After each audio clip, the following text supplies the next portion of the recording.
Good morning and welcome to the Beaufort County Board of Education work session of March 22, 2024. The board was just in executive session, is now back in public session. And do we have any action as necessary or appropriate regarding matters discussed in executive session, Madam Secretary? Yes, ma'am, Madam Chair. We have three motions. The first motion is I move that the board approve the State Fiscal Accountability Authority, SFAA, alternate text giving authority to the superintendent to contract for legal services and adopt the revised procurement code effective today. Do we have a second? Second. Oh, Yeah, we already got it from Colonel Geyer, but thank you, Mr. Dallas. So do we have any discussion or no hands up? All those in the room in favor, please raise your hand and say aye. Aye. Aye. And online, say your name and vote. Dallas, aye. Wisniewski, aye. Hey, aye.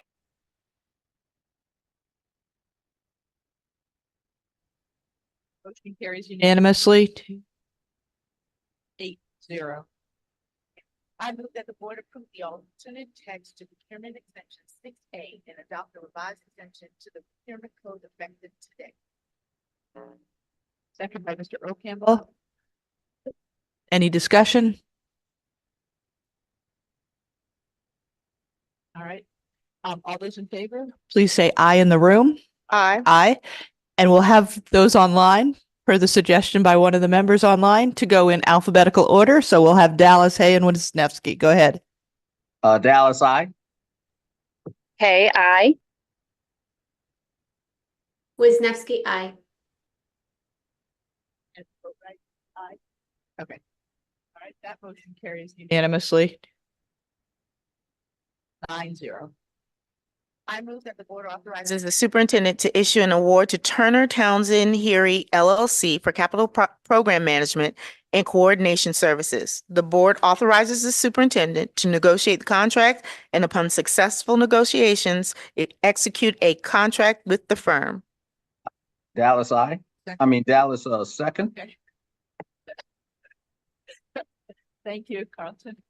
All right, any discussion? There being no hands up, all those in the room in favor, please raise your hand and say aye. Aye. Aye. And online? Dallas, aye. Hey, aye. Wisniewski, abstain. Thank you. So the motion is 8-0-1. The one abstention is Dr. Wisniewski.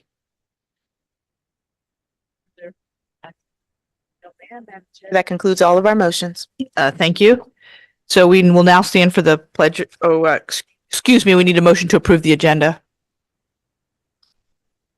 Madam Chair, That we approve today's agenda. and Mr. Campbell second. All right, all those in favor, please say aye. Aye.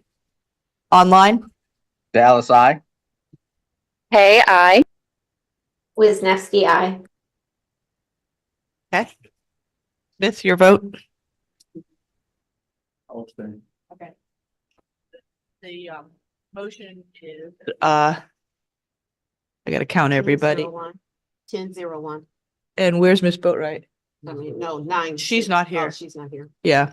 So 9-0-1 abstention, Smith. Now please stand for the Pledge of Allegiance. Pledge of allegiance to the flag of the United To the United States of America and to the republic for which it stands, a nation under God, indivisible, with liberty and justice for all. Please be seated.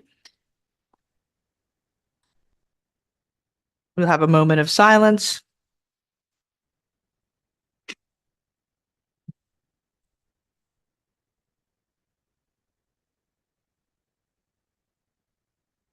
And the media has been properly notified.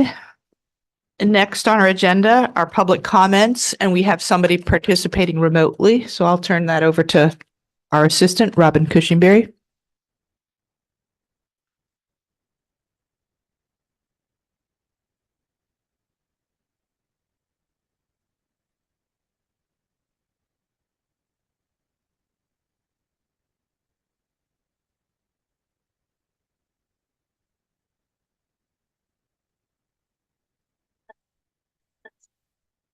public comments. If you would state your first and last name and your topic, and you'll have 3 minutes. Are you ready? All right, You. go ahead, sir. Good morning, this is David Cook. Good morning, this is David Cook, calling about public comment to speak about some of the items that are on the agenda. I was looking for documents in regards to the agenda items online. I was unable to find anything. So I'd like for that information to be made available prior to board meetings, and that's all board meetings. When you have agenda documents that are going to school board members, by law, those documents are to be made public so that the public can see them as soon as a board member gets them. So I need you to comply with that law. I really would prefer to avoid going to court over something like this, because I think it's a waste of taxpayer money for you to have to pay for an attorney for that when it's a simple compliance request. Also, I'm not sure if Mr. Dallas is at the meeting because I don't have it on, but Mr. Dallas, if you could please give me a phone call. My phone number is in the emails that I sent you for the last week and a half. Thank you very much, everyone. Have a great weekend. Thank you.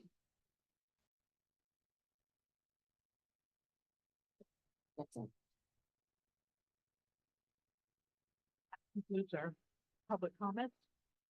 So now we will begin this morning's work session with a financial update.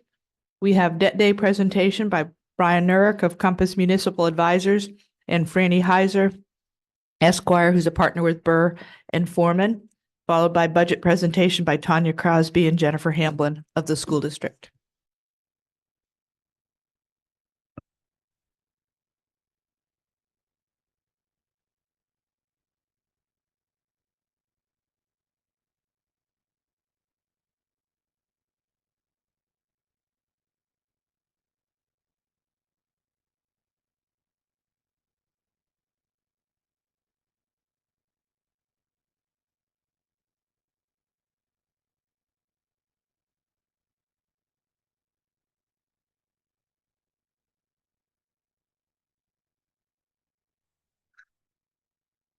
All right. Good morning. Our next guest, I don't think even need any introduction because they've become part of the family, I believe. So Brian Nurick and Franny Heiser are here. This is affectionately known as Debt Day. Annually, we have this conversation to update the board, and I'm going to turn it right over to Brian Nurick.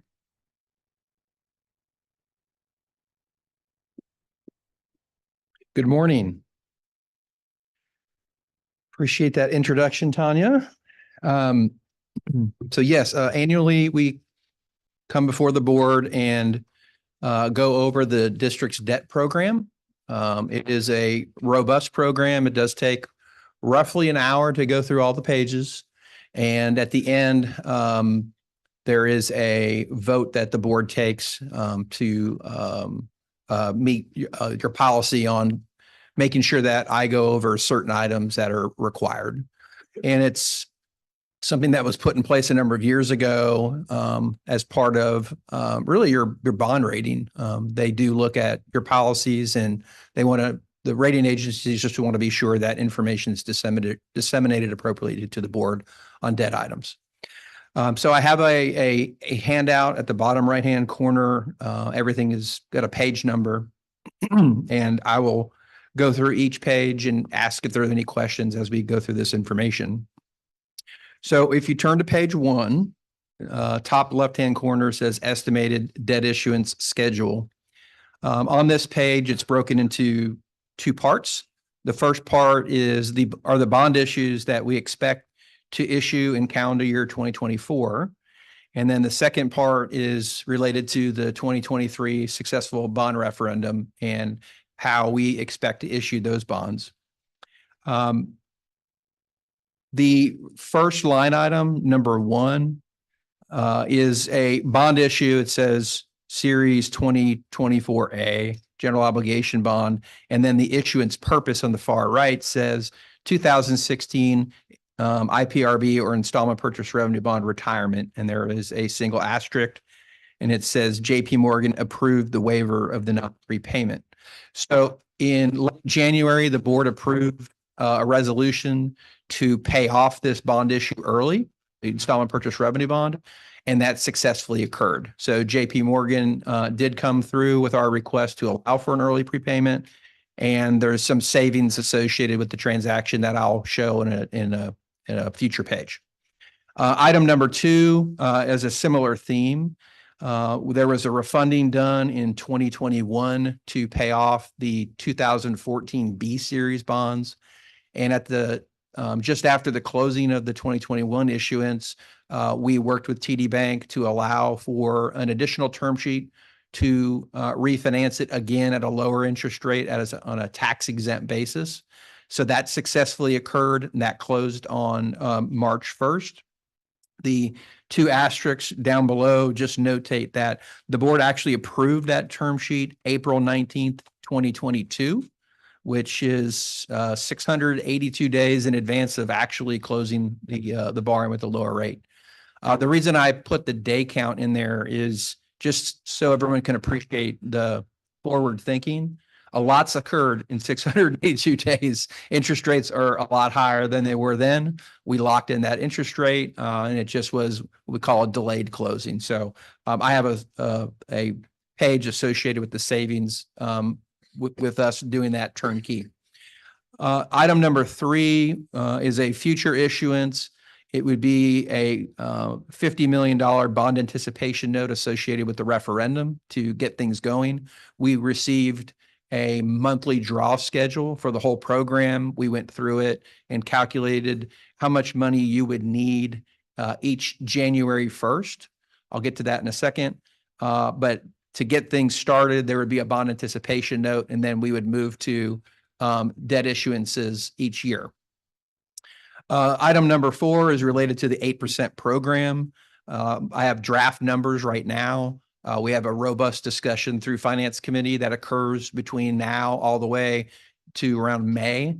And the reason that it continues to evolve is the finance team, your finance team is monitoring your collections. And as they reconcile each month, we get an update. We update on a cash basis. Key there is cash basis, what the collectible value of a mill is. So when we get to final numbers, we have the most accurate information that we can have. And then item number 5, I left it on, but I did a strike through. That is the tax anticipation note. This district no longer issues a tax anticipation note because you have a fund balance that allows you not to issue a tax anticipation note.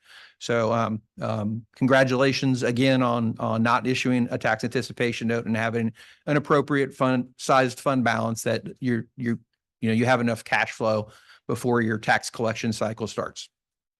Now, moving to the second part in the middle of the page, the referendum, I'll call it permanent issuances. So we have 439 million to issue over a 3-year period. And the discussion that we've had thus far is what month is the best month to sell bonds. And you can look at it a number of ways. We like to look at it on a supply and demand basis. In Spartanburg 5, they passed a $300 million bond referendum, and we put them on a schedule that they would issue roughly $100 million every January. January is the slowest month for tax exempt bond issues because it requires the government entity to do a lot of work in December. And in December, we have a lot of holiday activity, so most folks are not around. So it takes a little bit of work and takes a little bit of planning to do January bond sales, but we've had very good success. And so that's what we're recommending with the issuance here. So if you just look at number 1, January 2025 would be the first permanent issuance. The dollar amount is $182.5 million. Number 2 in 2026, 125.5, and then number 3 in 2027 would be 131. That again is from the draw schedule. As the draw schedule might change, then these numbers might change, and we'll continue to work with Finance Committee on the issuance of these bonds. So that is the debt issuance schedule for the year and the debt issuance schedule for the referendum. Are there any questions on page 1 before we move to page 2? Okay, so moving to page 2, this is a update to your credit ratings. And you can see that we show all the categories from both Moody's Investor Service and Standard & Poor's. So AAA is the highest. Then you move to the AA category. There's 3 notches. The single A category, there's 3 notches. The BAA or BBB category, and then you move into what's called outside of investment grade. And there is not a single school district that's below investment grade in the state. Beaufort County School District enjoys very, very high credit ratings, a AA1 from Moody's and a AA flat from Standard & Poor's. You've successfully been able to keep those ratings for quite a number of years now. Mostly it's tied to your fund balance. The AA1 for quite some time was a little bit of an outlier. It was you and Greenville County School District with the AA1. It came after they went to what's called the conversion. They moved everybody, whether you're a corporate entity or a government, to the same scale. And when they recalibrated everything, they came out of the AA1.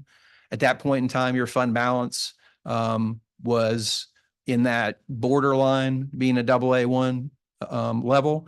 And as you've increased your fund balance, the conversations with Moody's have become a little less intense about liquidity. So congratulations on the AA1.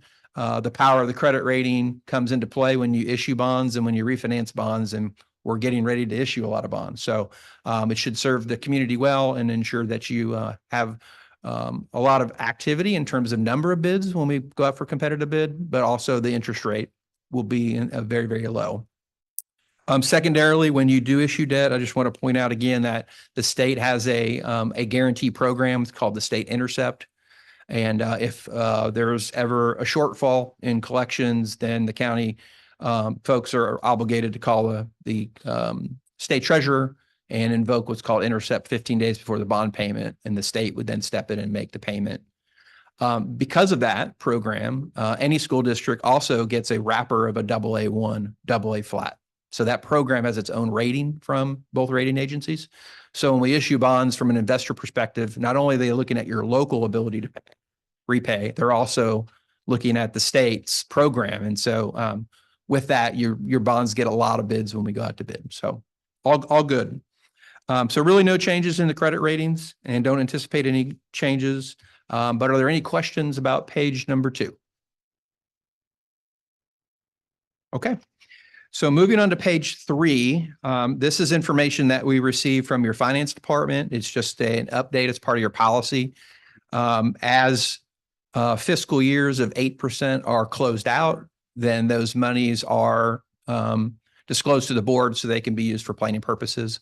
I don't have anything to do with this page. I don't deal with the 8% projects, but I know that these numbers increased slightly from last year's presentation, and that's because of interest earnings. But I'm sure Ms. Crosby can go over these in more detail at an appropriate time. But as part of the policy, we're to disclose these numbers to you. And I'm sure next year when I come and give another presentation, there's probably going to be a new fiscal year line item that's been closed out. There'll be a dollar amount associated with that. So moving to page 4, I'm going to get into. Hold on. Go ahead. In terms of this money, Ms. Crosby, do you mind speaking to this? I remember, or is this the money I remember years ago when we were talking about closing out this store? Is this basically the rollover money that's left over after all projects has been completed and done? Else not go too quick.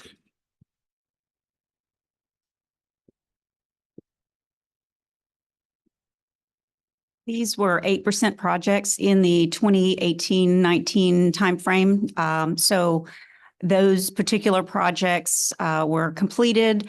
There were some funds prior to that were rolled into these years. And so we had an obligation to come forward and bring each year any unspent bond proceeds. So these same numbers have come through the last 3 or 4 years. And they're available when needed for any capital improvement projects. There is some interest that is earnings that is on here. So I have a note on my operational expectations summary, the OE summary, and that is that they are subject to arbitrage. So we could have some tax liability on the difference between the interest earnings and the bond yield. And so some interest would be reserved for potential IRS rebate liability. Right, you to break it down, you said a whole lot right there within a matter of 5 minutes in the way of wording. So to break that down to a more specific and intentional clarification, basically you're saying that when you at the beginning you stated that there were some monies from some years ago that you've tied in. So is that the money that we found a couple of years ago, or is this some new money? And basically, because right now you're giving this to us, and I'm trying to understand the breakdown and what this looked like, and how did we arrive where we arrived at? This looks almost identical to last year, except for about $200,000 of interest. So it was accumulation. Each year, there may be some, if there are funds remaining at 8%, then they're rolled to a future year. So that these are accumulation of some older, small components of past years that were rolled about 5 years ago into these sources. And so this is what's available, and they have earned significant interest during that time. Some of them are premiums as well. So it's not just unspent budgets, but it's also bond proceeds, which were more significant during that time frame, and then some interest as well. Right, and the interest is taxable. Okay, thank you. I Yes. understand that. Mhm. Thank you for clarification. Oh, Dr. Wineski's hands up. Dr. Wisniewski? I don't think you can hear you. Thank you. Dr. Wisniewski, you're recognized. Thank you very much. My question is in regard to this page as well.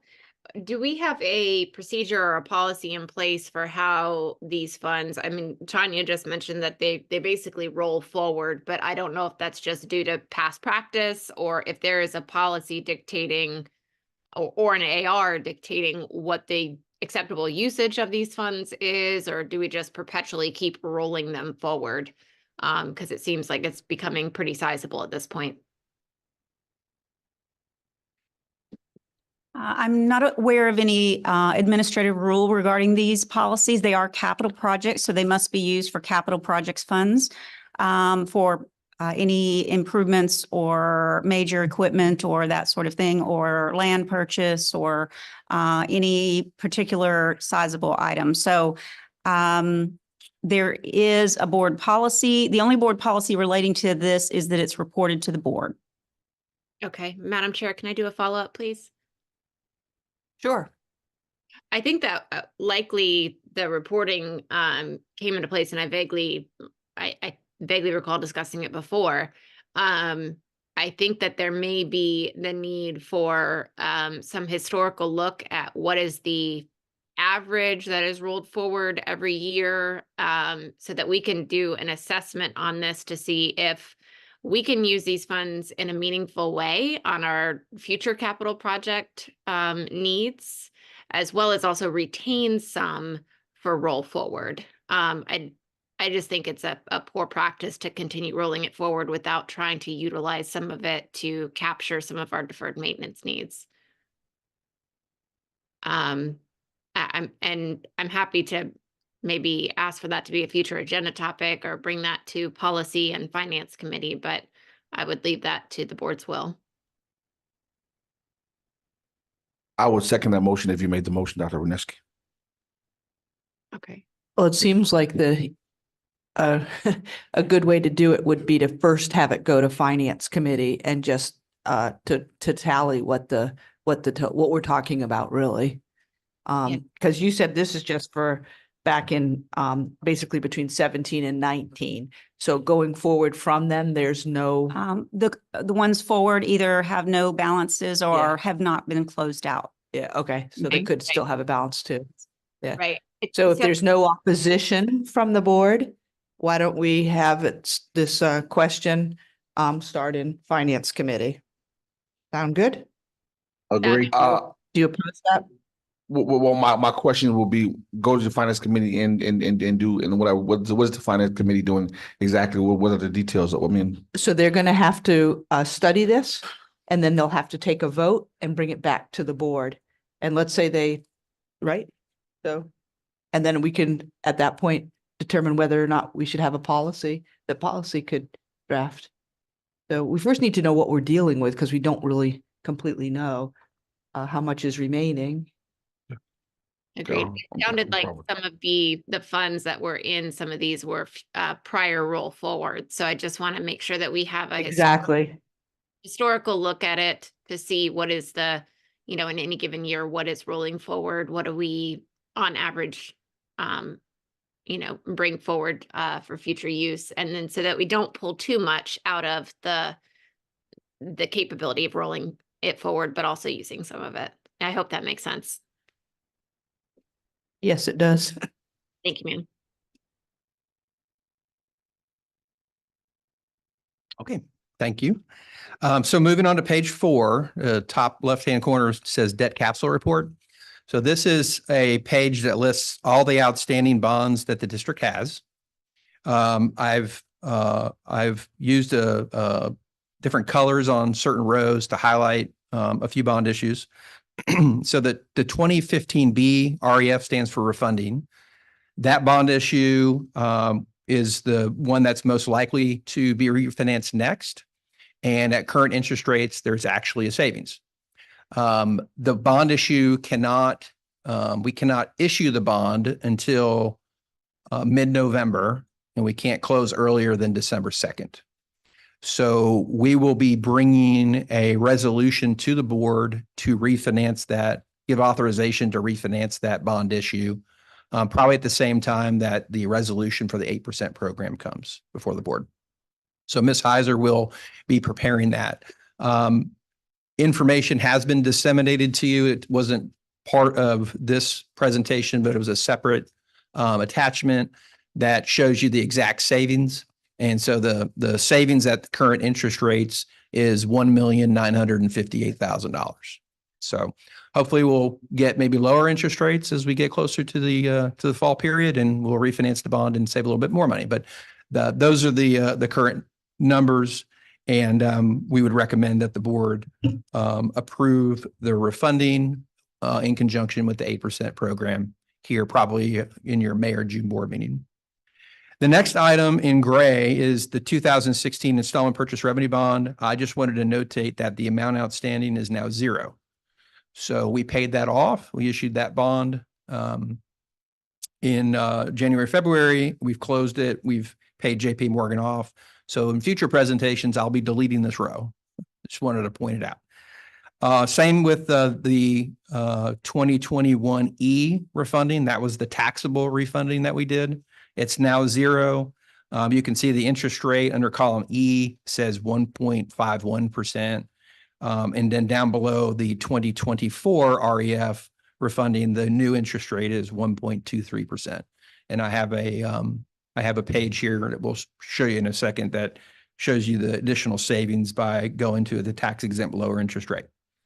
And then the last 2 items highlighted in blue would be issuances this year, the 2024 bond anticipation note for $50 million and the 2024B EST stands for estimate, and that's for the 8% program. The numbers will continue to change, but right now I'm showing $43 million for the program. And I can get into the detail of that here in a minute. Down at the bottom, you can see the one asterisk is in reference to that refunding. Net savings as of March 18th is estimated at 1.7 million. That's the present value number. Earliest sale date is November 12th, 2024. So the week after the election is when we could sell that.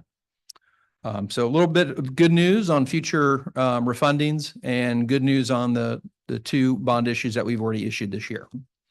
So are there any questions on page 4 before I go into the savings of the 2 bond issues from January? Okay.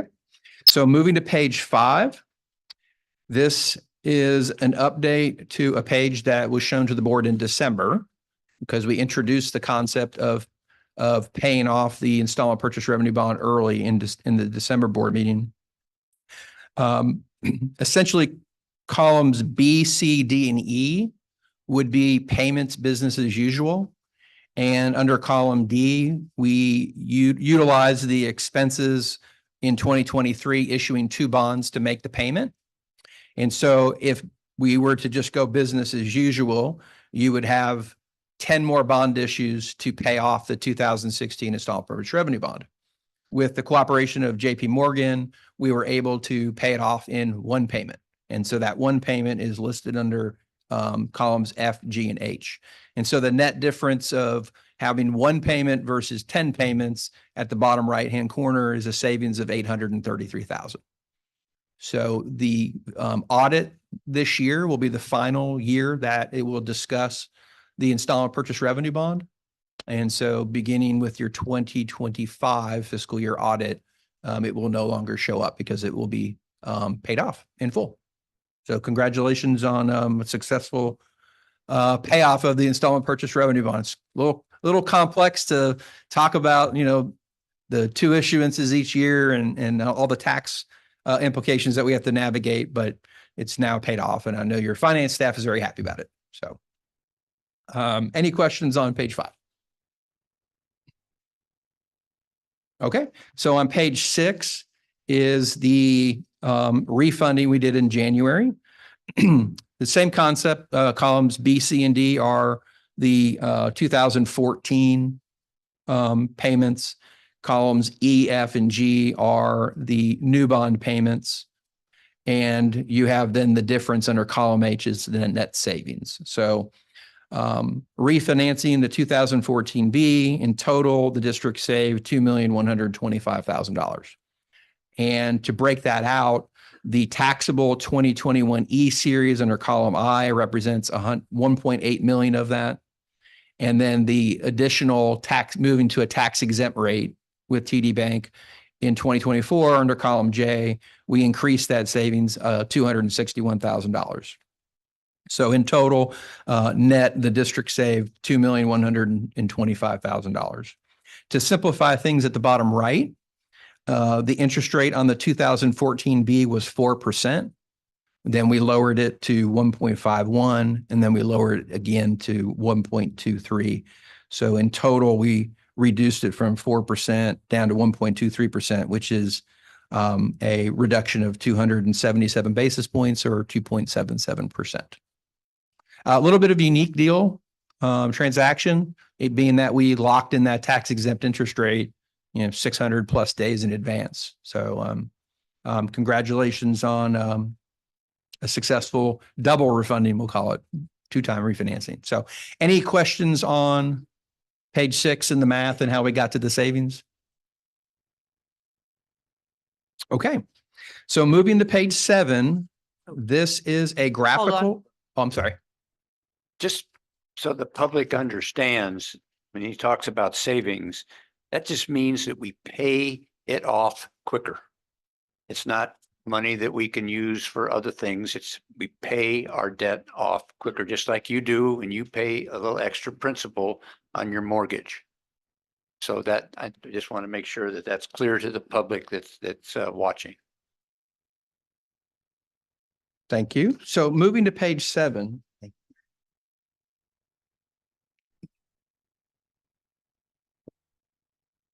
This is a graphical representation of all the district's existing debt and future debt. So this encapsulates the 8% program, the referendum program, and debt that we've already issued. And you can see we have the debt structured where we're staying at our 36.3 mils, and then out in 2029, the debt drops off. And I highlighted that future boards have flexibility to make future decisions based upon, a set of needs that, aren't necessarily known today. So we want to make sure that we don't handcuff future boards by absorbing all the growth, assumed growth by, issuing the debt in a manner that increases each year. So we're very strategic so that just like you passed this last referendum without a tax increase, there could be a potential phase 3 of another bond referendum at a tax increase. If the board at that point doesn't want to do a referendum, then we could focus more on the 8% program and perhaps pay those bonds off a little bit more quickly. So there's just flexibility, and we structure the debt to provide as much flexibility as possible. The math behind this graph is on the next page, page 8. Before we go to that, stay on this graph here. In 10 years, we could, if we have another referendum, we could be spending $1 billion on the school district over a 10-year period. But if you look at this graph, after we've spent $1 billion, we should be able to start reducing the tax burden and look at the out years, 2030, and look at 2024. Look at the millage rate, it's going down. So that's the beauty of this investment strategy. We keep millage stable. We invest in our infrastructure. And then we can go about 20 years without having to go through this thing with big, huge construction. And the taxpayers benefit from that. This graph right here is something that can show to constituents to have them understand that this board and this administration for the school district has strategic view of how to upgrade our infrastructure while reducing long-term cost to taxpayers. And this graph is a perfect way of showing that. Thank you. So moving to page 8, this is all the math behind the graph. So for those of us that are, some people are visual learners and they, the graph's a little bit better. For those of us that love numbers, this is our page. So there are a number of headings and columns A through K. So I just want to just run across real quick. Column B represents general obligation bonds that have already been issued. Column C, I left. It's the installment purchase revenue bond. I put final payment just so we can notate it's going to be no longer a column going forward. Column D is the refunding with TD Bank that we just talked about. Column E is the bond that paid off the installment purchase revenue bond and the principal and interest that's due in February. Column F is the 8% program principal and interest as of today. It will continue to change. And then columns G, H, and I are the January referendum issuances that I disclosed on page 1. And then column J is the 8% program.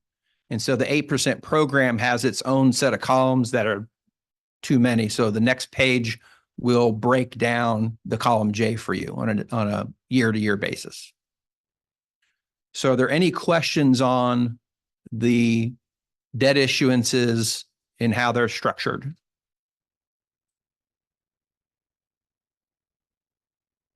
Yes, sir. H and I, you said that you broke that down. You broke those down where? Column J will be broken down on the next page. No, back to H, and you said columns H and I you broke down in the columns G, H, and I on page number 1. I showed the amounts. Okay. And I showed the Januaries that they would be issued. Thank you. Any other questions on page 8? Okay, so we'll go to page 9. So page 9 breaks out that column J for the 8% program. I'm sure everyone here knows that we have sticky inflation. And so the cost of construction, the cost of maintenance continues to go up. We've been talking with your administration about that. And on columns B through H, we made placeholder adjustments in the dollar amounts for the 8% program. So in talking to the administration for 2 years, we have placeholder of $30 million. For the next 2 years, under columns D and E, we increased to $35 million. And then thereafter, we went with a flat $40 million. If you were to borrow $25 million 4 years ago, you're going to buy a lot less today with that $25 million. So the concept is before we issue this referendum debt, we need to make sure that we're at least reserving or being mindful that the 8% program might need to continue to increase with inflation. And so that's what we're accomplishing here. I also was able to adjust the repayment term to 2 years. Would love to get it to 1 year every year. But 2 years was the kind of the tightest that I could make it while still having that flexibility for the future. Colonel Guyer? It used to be 4 years. Yeah. So we've improved our ability to pay from having to pay off a bond in 4 years. Now we're paying it off in 2 years. So we save taxpayers money by doing that. And there will be a time, if we continue on this strategy, that we will be able to pay it off in 1 year. Again, saving the taxpayers the money of the extended payment and the interest involved in that. Yep. Shorter the loan, the more you save in terms of interest. The longer the loan, the more you're going to pay in interest. So, so any questions on how we structured the 8% program? Really, it's a placeholder. Okay. So moving to page 10, this is the millage summary page. And each year we've got a process in place that's worked very well, where tax collections start coming in, and each month the finance department does their reconciliation, and then we compare it to prior years to try and get a real-time collectible value of a mill. It's important to note that we're dealing with cash. We're dealing with what we're actually receiving. We're not dealing with assessed valuation, right? We're going to just deal with what's actually coming in the bank account. So in 2013 all the way to 2023, what we do is we take your audited financial statement and we simply look at the collections divided by the number of mills that were levied, and we get a collectible value of a mill. In 2024, it's notated with 2 asterisks. So right now, we estimate with reassessment, we would have a growth in the value of a mill of 18.11%. That number will continue to change as more months of collections come in. For 2025, which is the year that we're going to be discussing for the 8% program, looking back at 2023 and 2022, those numbers kind of on an average basis was a growth of about 5% per year. So that's really more point of sale, where a property changes hands within, not reassessed, but it just changes hands, or new properties coming online. So we went ahead and looked at using 5% for the value of a mill for budget purposes this fall when tax bills would go out.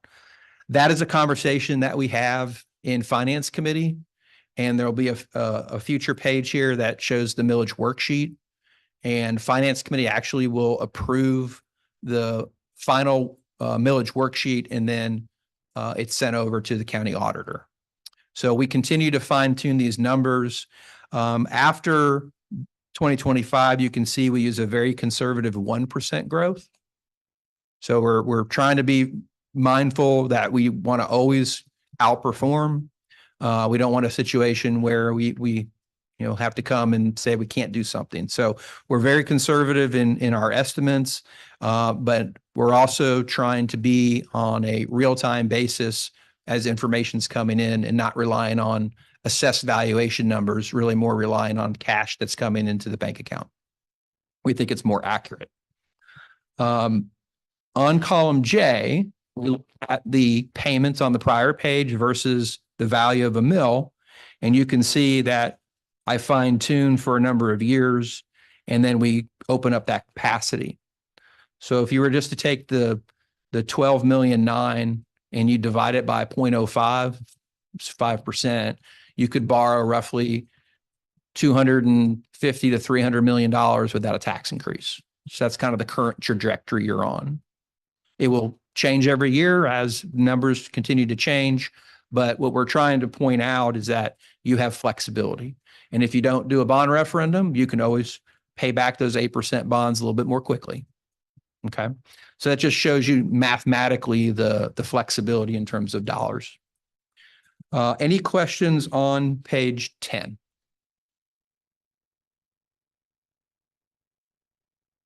Okay. Moving to page 11, this is your debt limit report. So the district, if you look at under column A, you go down to 2023, the district's maximum amount of 8% debt limit it could issue is $166.3 million. Now, the reason that we use cash when we're doing our projections is if you look at column I, the growth numbers that we're receiving from the county, we've actually had 2 years of negative numbers, so our cash is increasing, but our assessed valuation is decreasing.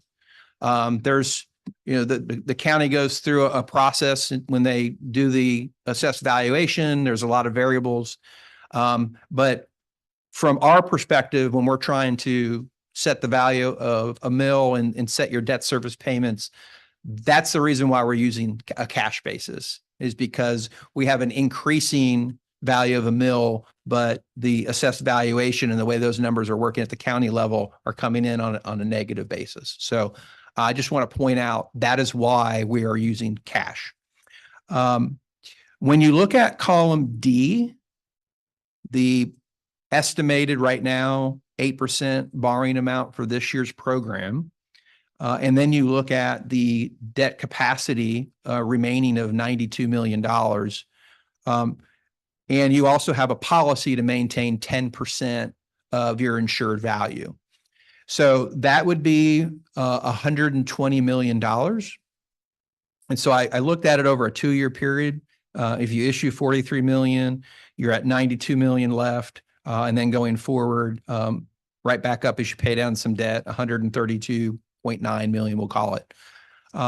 In order to make sure that we meet policy, what we're going to do is in the bond resolution this year for the 8% program, whatever amount that we borrow through 8% will be held in a restrictive status until enough collections are in the debt service fund for us to be able to pay off, so to speak, or defease bonds that are maturing on March 1st.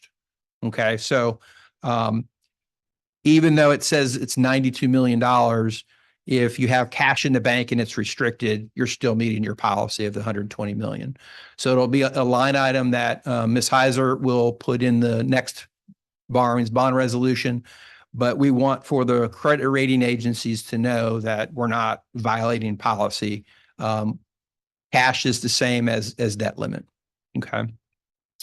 Any questions on the debt limit page 11? Yes, sir. In reference to spending the cash, and you said, could you repeat that part again? Let me. Sure. So to meet the policy, we need $120 million in debt limit. Right. We issue $43.3 million. Our debt limit drops to 92 million. But that 43 million is cash, right? It's in the bank. We're going to keep it as a restricted status until collections come in and then release it for the projects, so that we always are at debt limit plus cash on hand, 120 million. Yeah, right. And bringing you to that point. And so so basically so the county is affecting us in terms of. Yes, the negative growth has a negative effect on the calculations on the policy. Yes. Right. So, and in terms of that, is this the way how they are collecting the taxes? What? No, it's not. It's not tax collection. It's how they do the assessed valuation. And we're not part of that process. It's a complicated process. They have TIFs involved. I know that's been part of the discussion. Okay. It's just the reality that we have to deal with here is we've got 2 years of negative numbers on the assessed valuation, but yet we're growing pretty healthy on collections. So it doesn't align exactly, but we have to make these numbers work. We don't prepare their numbers; they're their numbers, and so we're we're just navigating to make sure we stay within policy, even though we have 2 years of negative Right. growth. And I appreciate you bringing it to our attention because this is definitely something that when we're out and having conversations with it, this is something that we need to possibly have a conversation with them in the future so that they can understand that, basically we are a Beaufort County entity and that we need to work together because we definitely don't need that we don't need to affect the progress over here in our financials. That's not something I like to hear in our financials, but I'm sure Mr. Guy speak to that in Yeah, that's a really good point. Here's what's going on is the assessor makes assessed values and assessor makes a guess. And those of us that have been kind of monitoring the real estate market in the last 2 years would tell you that most cases, somebody who bought their house 10, 15 years ago for $200,000 is selling that house, and that's the assessed value. And of course, if they became 65, their assessed value is even less. So maybe their assessed value is only $160,000. But they just sold it for $400,000. So that becomes the assessed value on that property, and that's the amount of tax that's paid on that property. But the assessor doesn't, he makes a snapshot. He says, I think in 2022, that assessed value is going to go down 3.89%. And then the next year he says it's going to go down 4%. And that's a guess, but and I know that people are selling their property at a higher cost than what the assessed value is. So what we actually receive when they pay their taxes is more, not less. But that's the beauty of the way we look at setting millage. The assessor looks at making a guesstimate of how many people are going to change from 6% as their second home to 4%. Maybe they move here and make it their permanent home. They kind of make a guess at how many people are going to turn 65 and going to go and ask for homestead exemption. The county doesn't give you a notice in the mail and say, congratulations, you're 65. You can ask for homestead exemption. You have to go in and ask for it. And I didn't know it for 3 years and I went back in and said, wait a minute, you owe me back taxes. No, sorry, you're not going to get any rebate. But that's the problem with the way the county does. And I think they have to do it that way. I'm not saying that they're wrong. I'm just saying that we look at what actually comes into the bank. And if the assessed value or the millage rate is X, then that means we now know that brought in Y number of dollars, and that becomes the value of the mill. So that is how we look at it. The county makes a guess and says, we think the value of the mill is what traditionally it's been, which has normally been a 2, 3, 4% growth. But the last 3 or 4 years, it hasn't been that way, as you know. Yep. Thank you for that. So any questions on page 11, the debt limit page? I'd like to make a comment. Go ahead, Mr. Dallas. Okay, particularly on these last 2 slides, I think one thing to be noted, and we've spoken about, as Mr. Smith noted very appropriately, this enables us to help explain the real fiscal efficiency and effectiveness of our financial aspects of the district, in addition to other aspects. But since we're dealing with finance, I'm speaking about that. So even though we have this cash that we can base it on, we still are going by the guidelines and not adding additional risk by going and treating this as if, it's already there. We're putting it and holding it. And I think that's a wonderful message to take forward in a future narrative that will explain why the financials of this district are so good. And for the second point is, I've been fortunate to sit through 2 meetings with Mr. Norick and Attorney Heiser, CFO Crosby, and Colonel Geyer, and they are so educational. And so if there's an opportunity for a board member to do that, I would strongly suggest that you avail yourself of that opportunity. So just wanted to say we are fiscally very disciplined, and that's much appreciated. Thank you. So moving to page 12. Page 12 is simply the 8% program stated again. Instead of principal and interest, it's just the principal component. So you can see how much is being paid off in each year. So not a whole lot on page 12, but it's just the breakout of each individual year. So I'm going to move to page 13, which is the second to the last page. And this is our tax year 2024 draft millage worksheet. It's a little bit similar to the debt service page in your audit. It shows the revenues and it shows the expenditures, and then it shows your cash balances at points in time. So up top, highlighted in orange, is an estimated cash balance or starting point as of June 30, 2024. Ms. Crosby will continue to update that number as we move through the collection cycle. And ultimately, she'll give us a final number for the Finance Committee meeting, probably in the May timeframe.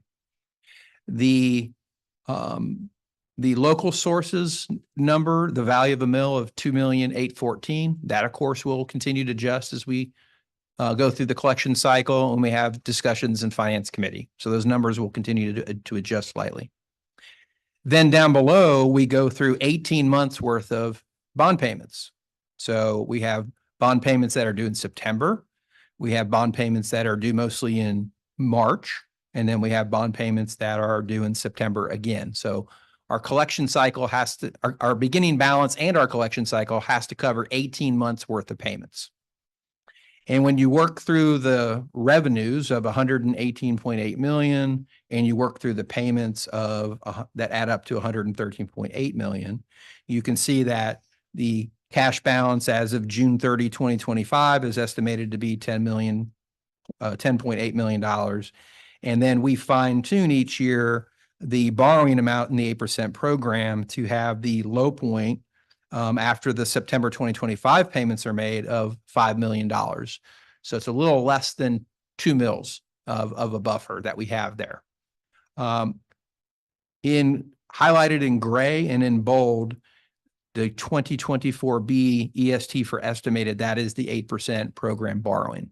So those numbers will continue to change as the variables that we're working with continue to change. Ultimately, when we get to May, we will bring final budgeted numbers to the Finance Committee for approval. So a little premature, but the process doesn't change from here. Yes, go ahead. For the public, there's we have two fund balances. We have a fund balance in our operational budget, and we have a fund balance in our debt service budget. It's much different. The size of the fund balance is much different. And you might ask, or a constituent might ask, well, why do you have a fund balance at all? And what I would do if that constituent asked him, say, well, remember a couple of years ago when the county auditor and the county council had an agreement or disagreement, I'm sorry, and they really stopped collecting for about 3 or 4 months. Well, we still have bond payments due. And so that's what that $5 million, that fund balance is for, that unforeseen revenue shortfall for whatever comes about. That's why we have to have a fund balance in debt service. But again, it's not as large as our fund balance is for our operational costs, because our operational costs month to month are much greater than what our fund balance, or I mean, our debt service balance that's set in time when those bonds must be paid. So just so people understand, there are two different fund balances, and they're not, and we can't shift from one to the other. It's We have debt service funds and we have operational funds, and there's no shifting back and forth between those.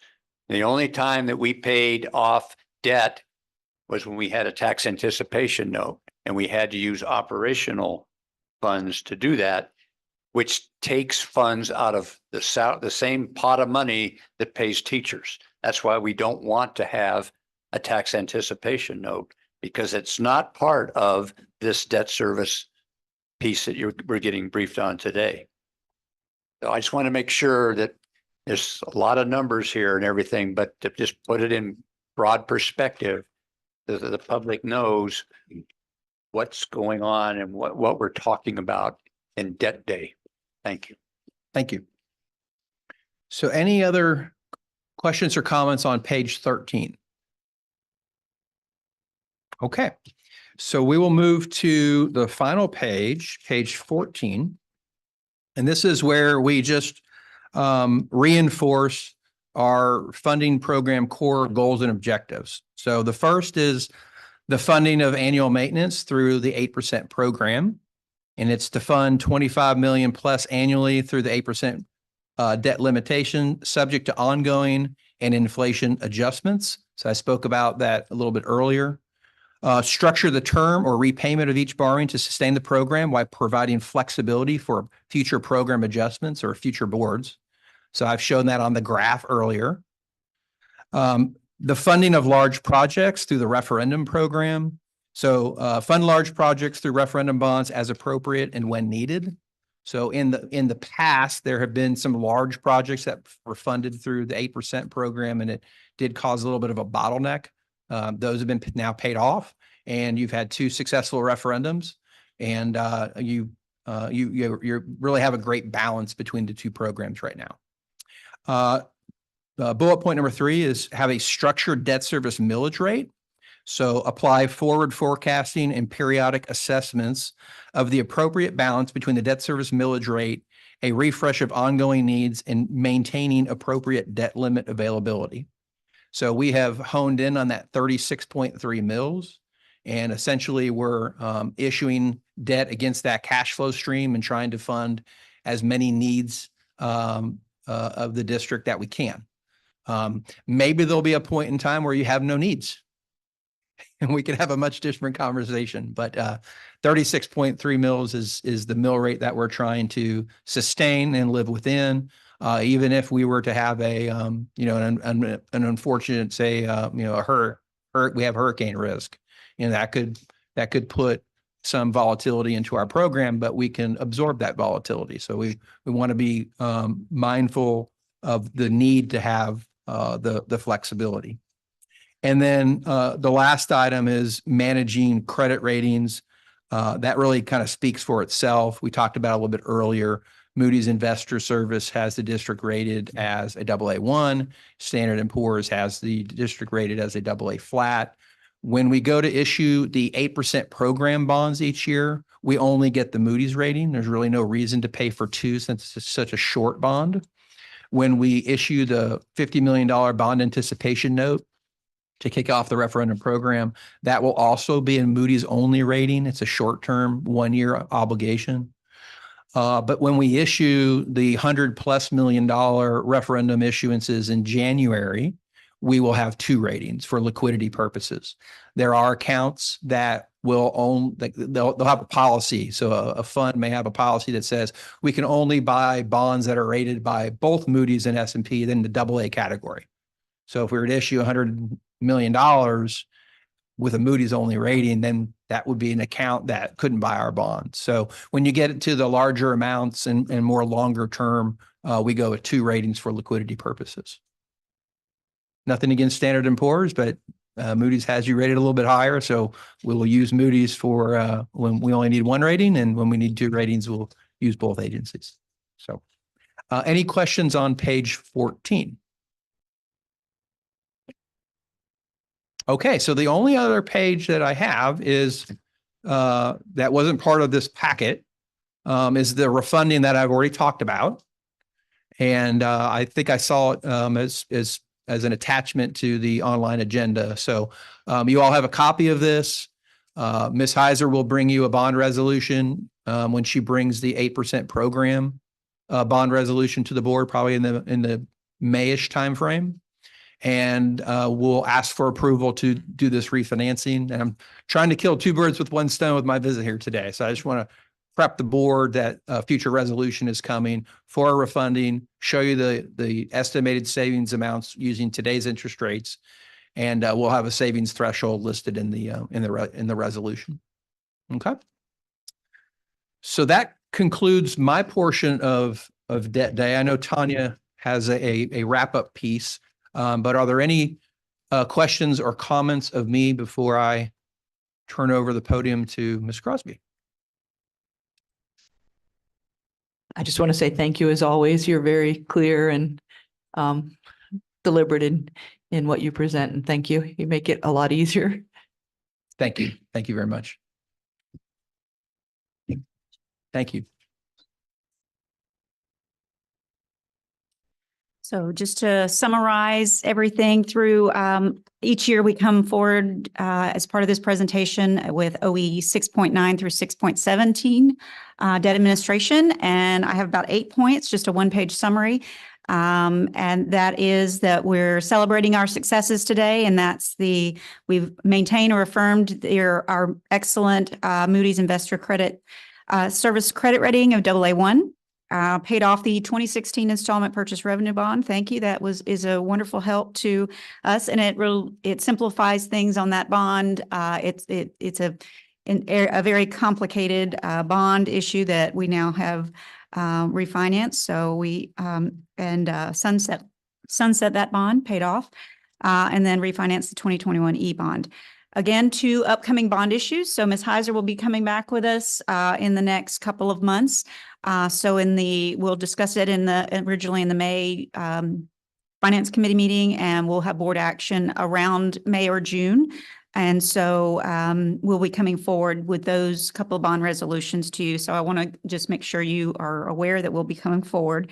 And then we'll have a refinancing as well, or refunding bond issue as well. 8% unused 8% funds. We talked about those today, and we'll look forward to future discussions on that and analysis of where those funds dollars come from. We discussed the insurance, the policy that requires a 10% of insured value capacity. Although we're dipping down below that projected based on the financial statement or June 30 amount, based on that assessed valuation change. We are addressing that with the cash balance and making commitments of that, reservations of it, so that we maintain this level and do project to come back above it in the next year. Outstanding bonds as of June 30th were $442 million. And it lists referendum, installment purchase, and 8% debt. Next year, you won't see that installment purchase line item since we have now paid that off.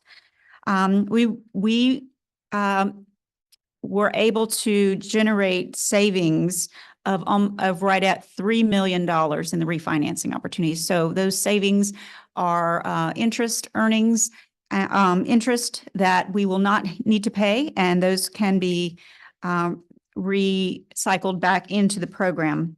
And again, we're holding steady at the 36.3 mils. We are not intending this year in any way to increase that tax rate on our taxpayers' bills. And finally, I have a recommended motion for approval of this OE as item number 8. Madam Chair, I move to accept operational expectations 6.9 through 6.17 debt administration. Okay, second by Colonel Guyer. Any discussion? Mr. Smith? I'll just say I want to thank you, Mrs. Crosby, you and your team for bringing a successful and great news to the board, and even enlightening us on some things. And I appreciate all the work that you and your team do, and we appreciate everyone back there for all that you do as well. Thank you for your work that you do. Thank you, sir. Thank you. All right. All those in the room who are in favor of the motion, please raise your hand and say aye. Aye. And online, go alphabetically, please.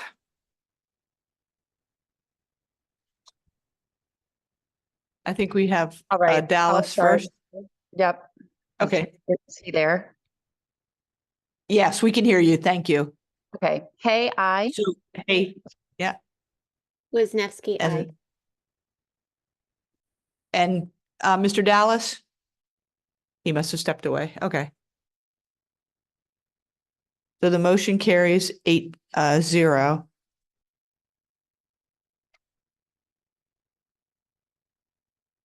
All right, thank you to our presenters and Ms. Heiser and Mr. Nurick, yep, and Ms. Crosby. So why don't we take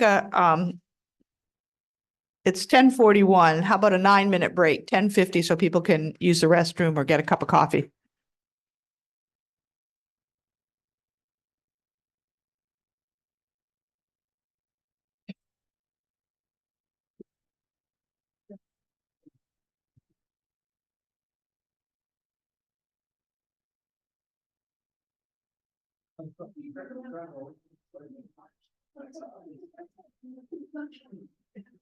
Y'all have a good day.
So next on our agenda is budget update.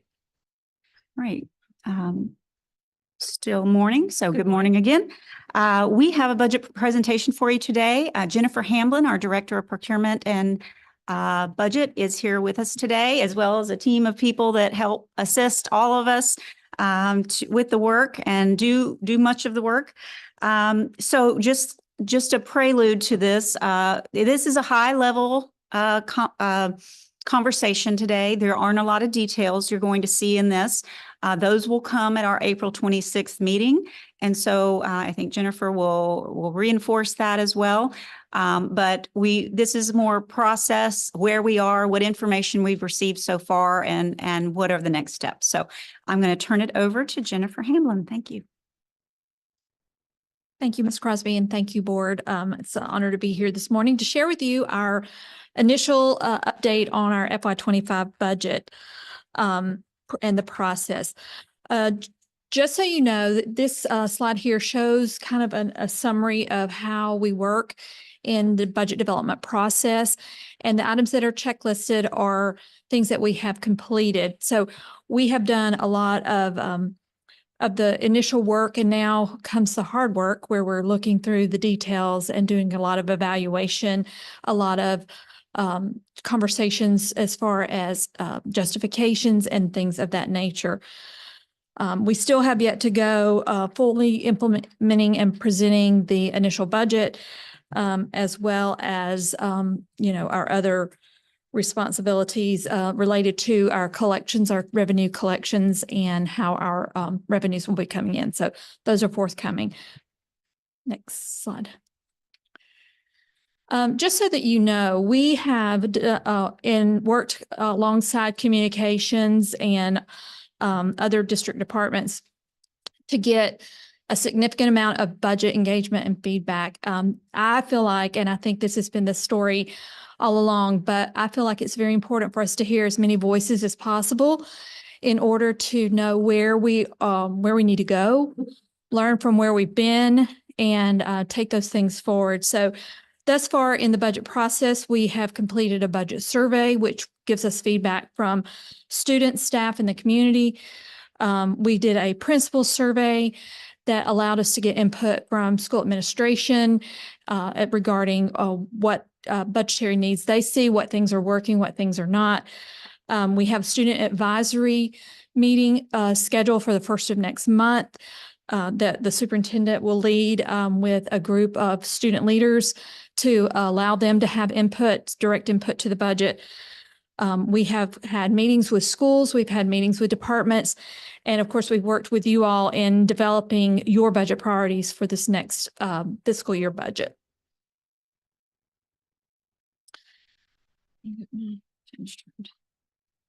One thing that we want to make sure that we are communicating is our financial strategies.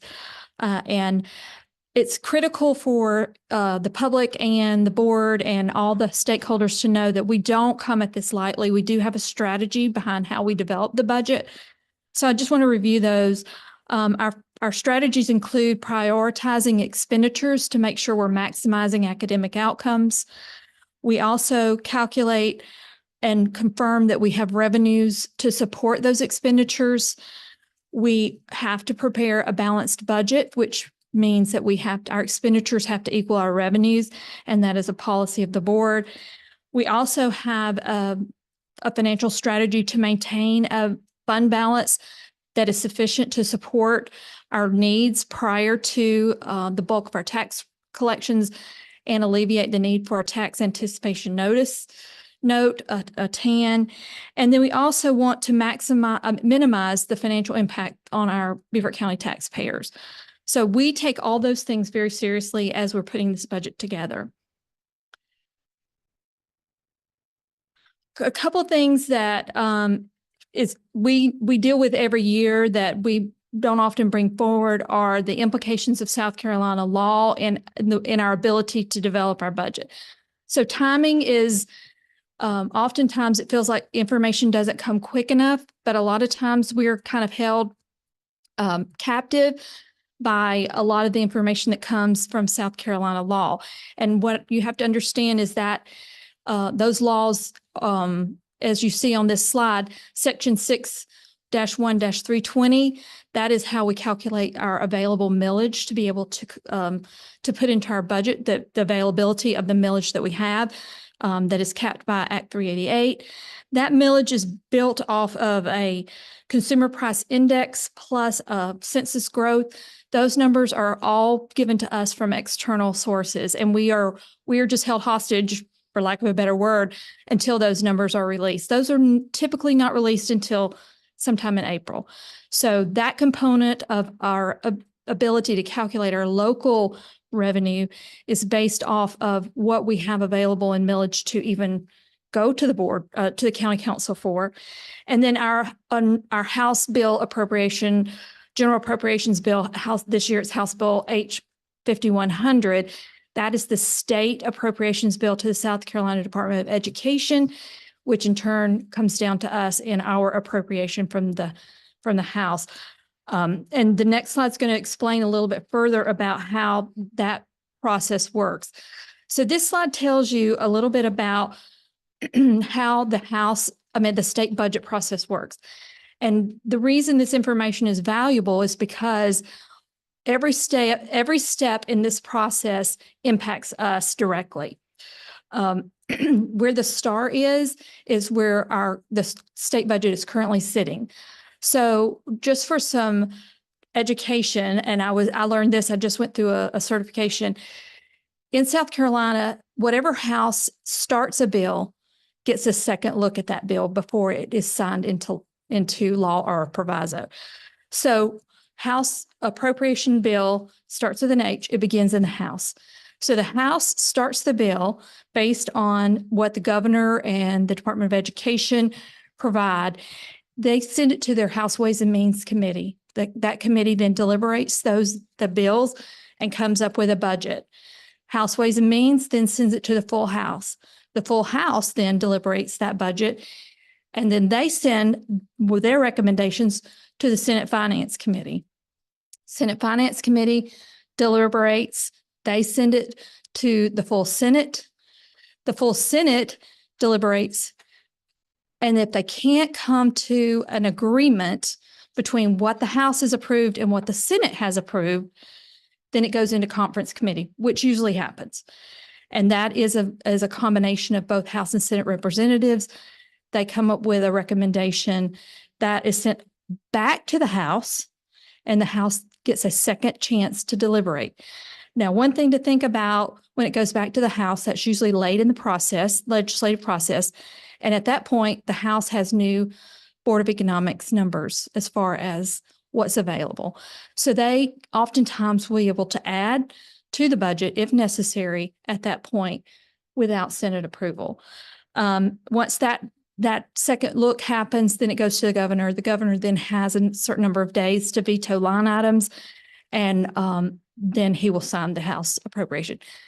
This process takes the full legislative timeframe, which is right in the heart of when we're trying to determine what our state revenues are going to be, how we're going to calculate our local millage. So we can build an expenditure budget and know what we need in expenses, but this process definitely impacts our ability to know exactly what revenues we expect to come in. So that's my portion of the presentation. Tanya's going to come up and finish our presentation and discuss revenues and fund balance. But does anybody have any questions regarding, my portion was just information, general information. Mr. Campbell. One question. The SIC. Earl, talk closer to the microphone, please.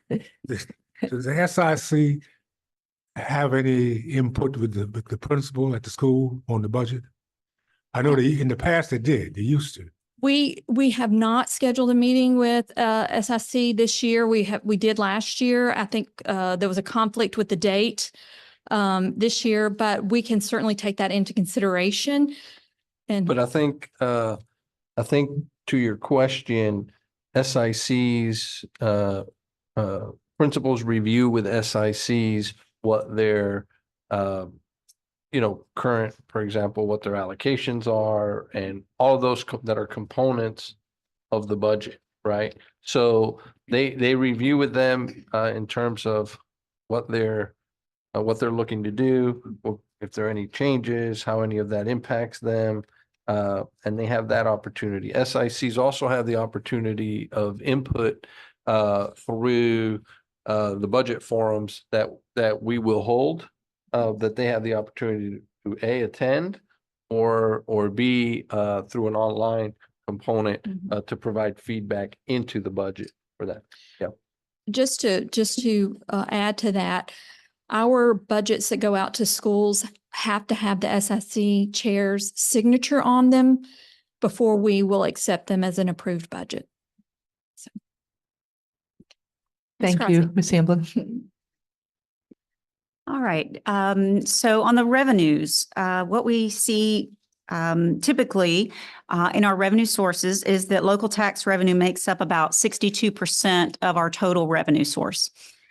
State revenue is about 37%, and federal revenue is 1.2%, federal or other.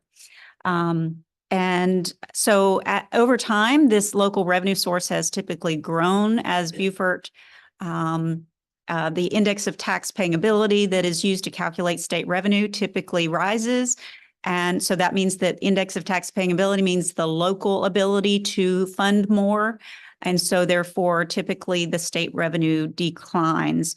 So that has been the trend that we've seen over many years. But so the next slide is specifically local tax revenue. So these are local tax revenues that we receive each month from the county treasurer's office. So these are actual dollars in our bank account. So as you see I have in the left-hand column, 2024, we have received $192.3 million. And that is 98.1% of the budget that we have made and approved in the previous year. So we are at a very strong, healthy amount there, and do anticipate receiving 100% of or more of the total budgeted amount. So we do still have, these amounts are through January 31st. We do have a few months to go, and then there are some delinquent tax collections in the months of July and August that are then accrued back as well.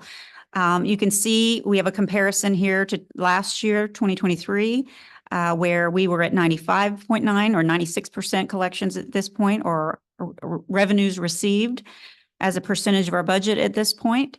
And the growth is typically due to one, reassessment, and the massive growth that we are experiencing in the community in terms of property values. So if I also compared it to 2019, which was the last reassessment year, and we had received 87% of the revenues at that point during the year.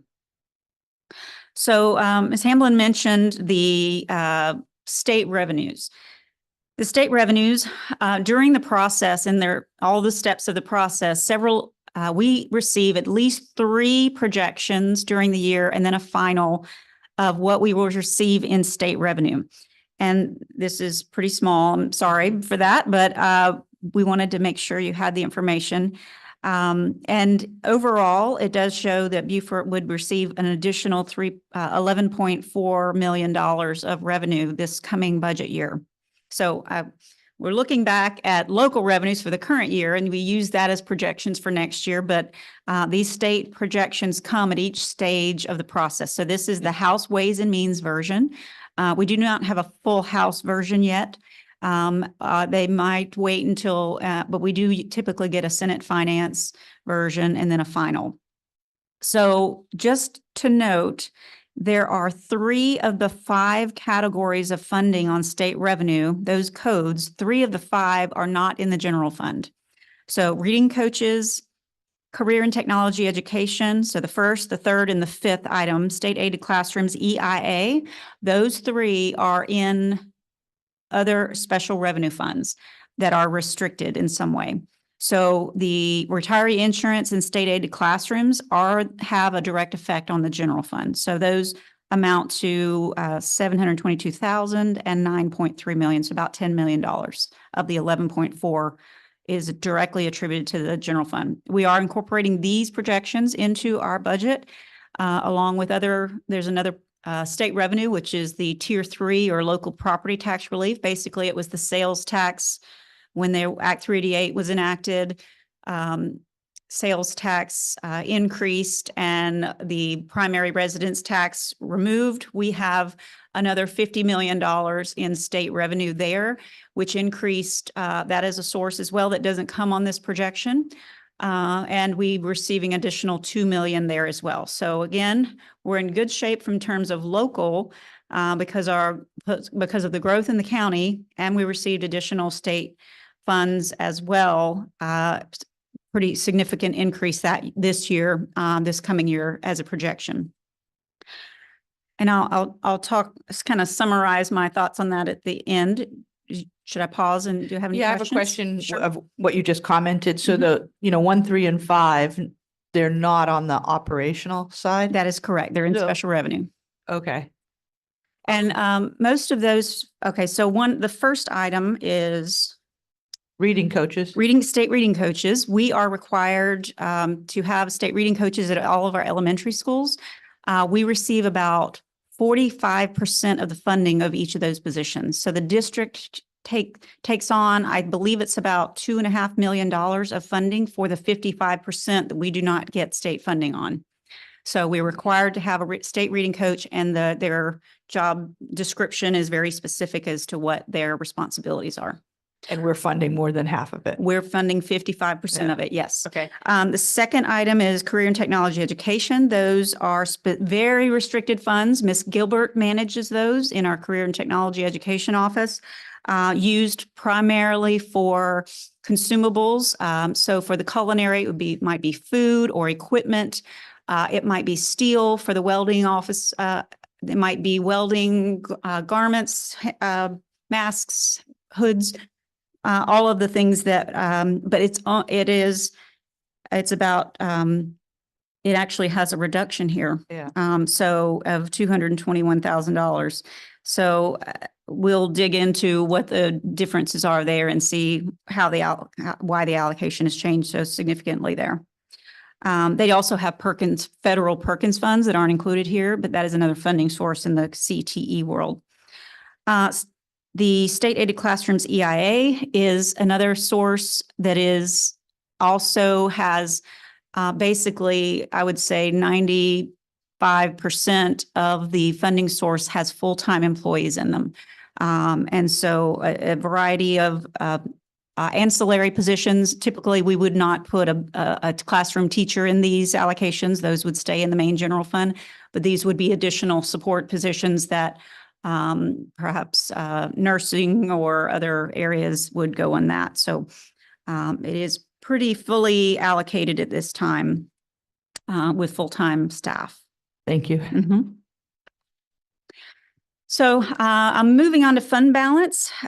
So we wanted to sort of reiterate, fund balance is a hot topic in the legislature this year. So we really wanted to hone in on that particular area. And just sort of a quick definition, fund balance is an accumulation of operating surpluses and deficits since the beginning of the district's existence. It's assets minus liabilities. So it's not cash per se, because it could be, they could be accounts receivable, money you're expecting to come in, or money you're expecting to pay out, or you have prepaid some expense for the next school year, a trip, a conference that may occur in July, or a software program that we may initiate in the new year, sort of thing. So it is accumulation, not necessarily cash, but it is really important concept to grasp, and that it is a sign of strong fiscal management.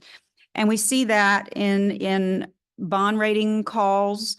We see that in many aspects, if we were to have an emergency, particularly in coastal counties, it is critical to have a fund balance that is sufficient to cover some of the costs or mitigate some of the costs of an emergency. So if we were to have a weather event, the county would be responsible, would do clearing of roads and bridges, and has been graciously assisting us in when we have had major events in the past, Hurricane Matthew and those on. But if a tree is on a building, a school building, or a playground, those are our responsibilities.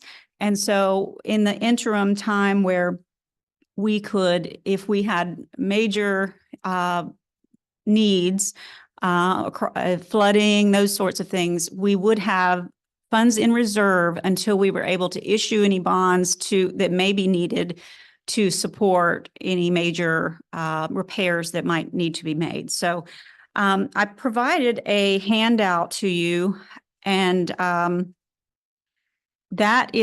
says SCASBO at the top. SCASBO is the South Carolina Association of School Business Officials. I believe it's online and in your packets. This is a document. This is an organization that I'm a member of. I go twice a year to get updates, and this is an organization of my colleagues. It is all the CFOs, or many of the CFOs throughout the entire state, and other business officials. And it's a network, a tight network of people where we share information. One of the members, a senior member of the organization, developed this. So there may be slight matters of opinion, perhaps, like the end, the very last thing at the bottom of the last statement at the bottom of the document. But it really talks about what the importance of a fund balance, fiscal stability, meeting critical needs and avoiding disruptions in educational services, cash flows. As we've talked about many times when we had discussions about the tax anticipation note, or TAN, we need cash flows, particularly in the fall, the September, October, November timeframe, in order to meet our needs of our payroll and make sure that folks have consistency in pay during times of the least amount of cash flow, in anticipation of the tax revenues being collected in December and January. And then bond rating, every time we have a bond rating call, and Mr. Nurick talked about bond rating call, we'll be having a few coming up, particularly important for the January bond issue. It is always a point of discussion in that. And our fund balance has been improving, so that is favorable for our district. And so that is a piece that is very important that we maintain in order to continue to affirm the AA1 rating. Stability in operations, we can address unforeseen circumstances, and we can address capital projects if needed through those funds. They could be transferred into the capital projects funds if needed or if board approved. And all of these, there is a GFOA, is our Government Finance Officers Association. It's a national organization that CFOs of school districts lean on for best practices. So we use this as our guide for many of the practices that we have and policies that we have in financial matters.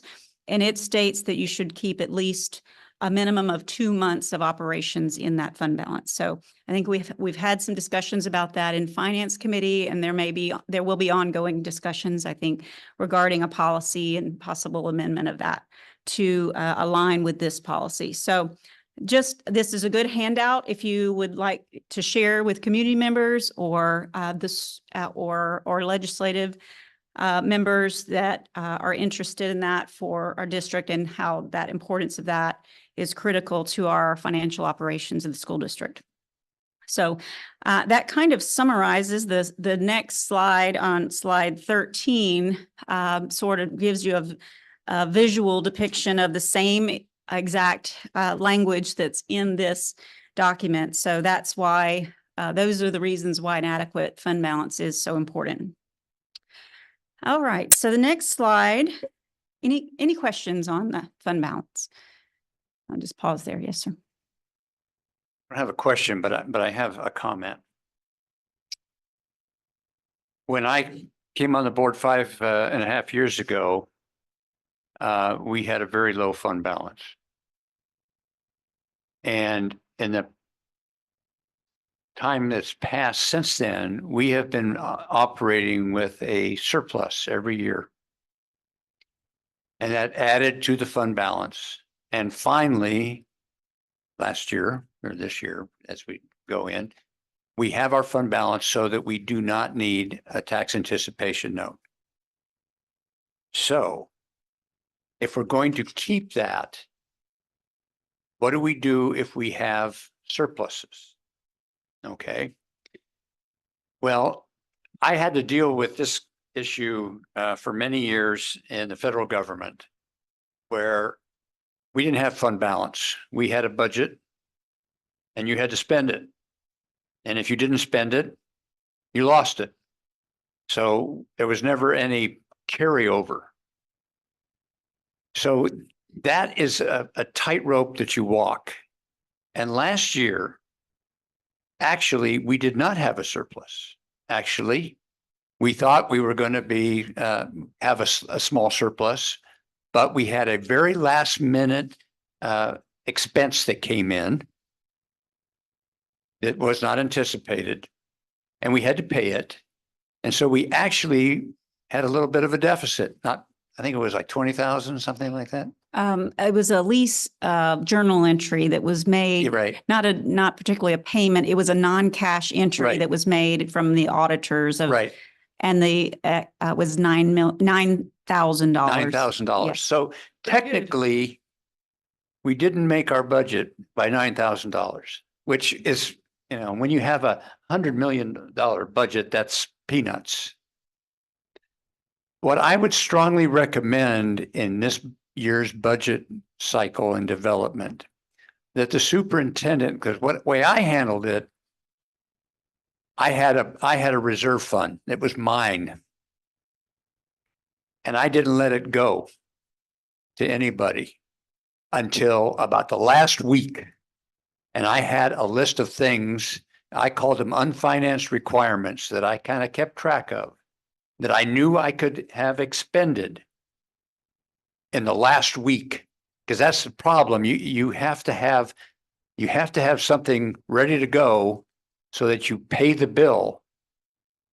So I strongly recommend that you give the superintendent or whoever he designates, I'm not going to say how to do it, but you have a reserve fund to allow for that kind of a thing that happened last year to be paid for. Okay? And have a way of spending it, because we have a fund balance about where we want it to go. We don't want it to go anymore. So we have to manage it a little bit differently than we have in the past. So, and that's my recommendation. I've mentioned this in the finance committee, but I wanted to mention it for the full board.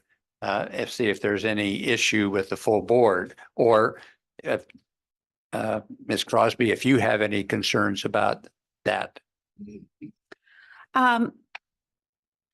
The only thing I would mention is that last year we spent every dime of the $298 million budget. We are projected to spend every dime of this one.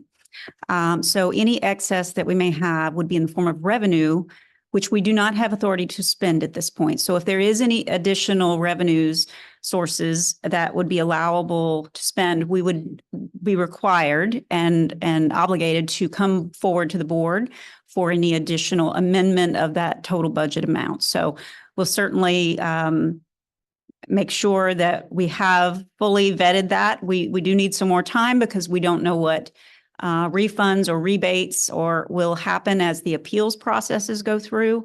But there could be a possibility that we could come back before you in the next couple of months for a conversation.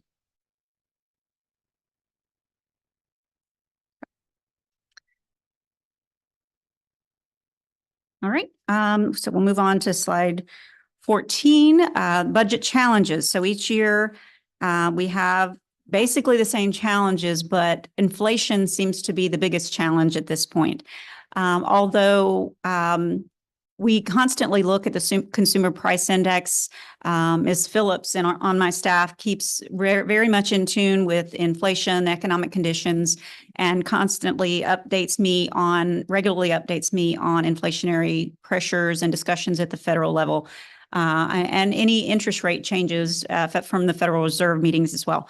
So inflation is one of the biggest challenges that we have right now. Our costs are significantly and they're increasing. And any long-term contracts that we've had, say for the last 3 years or 4 years or 5 years, when we're going out for bid, we're seeing major increases in those budgets. Labor costs have gone up, supply costs have gone up, and so on. So that is probably, I would say, one of our biggest challenges, because that's what we're going to see in this year's budget. If we are going out for bid for various areas, that you're going to see specifically large increases, and we'll come back with the details of those in our next meeting. Supply chain delays, we continue to see supply chain delays. I think we're seeing it in the form of buses as a very lengthy example. It is very difficult. It's taking a very long lead time to get buses. Anything with refrigeration equipment, it seems air conditioning equipment, those types of things, we're having to plan very far in advance, 6 to 12 months in advance, in order to get things like that. So that is something we have to consider depending on the type of funds you have. General fund has to be spent by June 30th. Capital projects funds can roll over from year to year. So that is something that a limitation that we have to work with each day. And unfunded and underfunded mandates, paid parental leave is a prime example of that. We are going to have an increase in our budget this year for paid parental leave. It was a state mandate with no funding from last year's legislation. We have provided information of what we paid and what we predict to pay for the remainder of the year, but I have seen no legislation to fund paid parental leave this year. But again, there is additional state funding that we can help to offset that. And then the timing of revenue information coming to us is a bit of a challenge, but we continue to just make our best estimates and work with what we have there. So next steps, we have gotten the majority of the budget together. We now have to vet that. It generally takes about 2 weeks for our team to make sure there are no duplications, make sure there are no excessive amounts that look unusual or shortfalls, things that were missed. And then we compare that to the revenues, and then we meet with and further analyze particular line items. Almost every line item has to be analyzed in some way by someone in order to make sure we have the proper amounts, making sure our estimates are reasonable and acceptable. So we'll work through that vetting in the next few weeks, and continually to monitor revenues in the legislative process. So, and then we'll come back to you April 26th with an update. And by then we will have met with students and gotten a little bit more feedback. I think we've done a tremendous job increasing the amount of the feedback that we have through the social media presence and other separate meetings and the board's priorities. That's been very helpful. And so we can really focus those efforts and make sure that those things are addressed in the budget. So the one takeaway I could say from today's meeting is that the revenues are strong, and I do not foresee a millage increase in our future for this next year's budget, both in operations or in debt. We have the growth in the value of the mill has been substantial. I believe it was 18% in the debt service fund, and it's 14% this past year. I do not expect that growth to continue in future years, but there will be less growth. There will be growth, just not as much.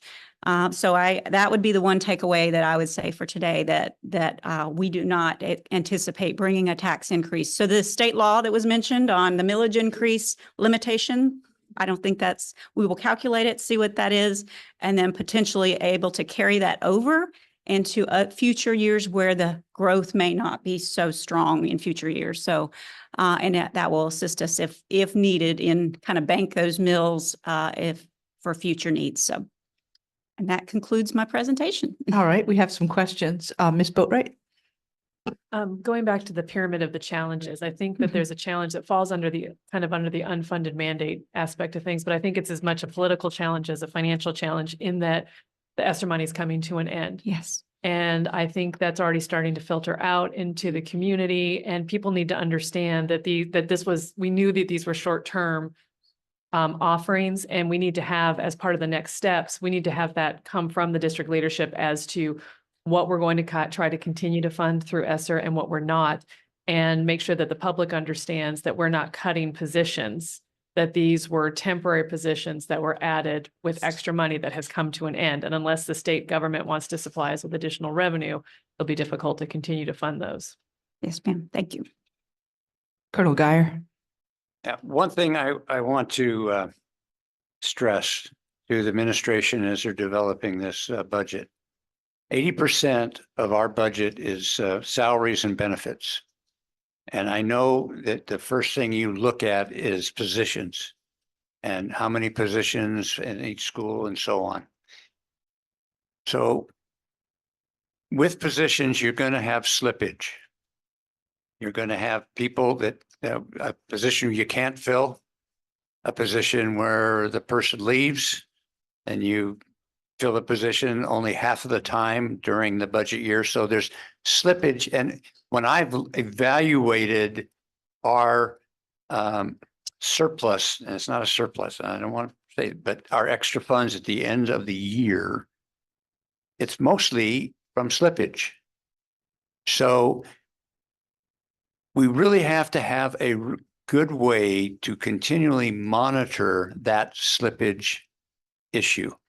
And I would like to see a way on at least a quarterly basis where you say, okay, we thought our budget, our salary and benefits would cost us this amount in this first quarter, but it actually cost us that amount because of slippage. So we kind of keep an eye on that money, because that money can be used for other things.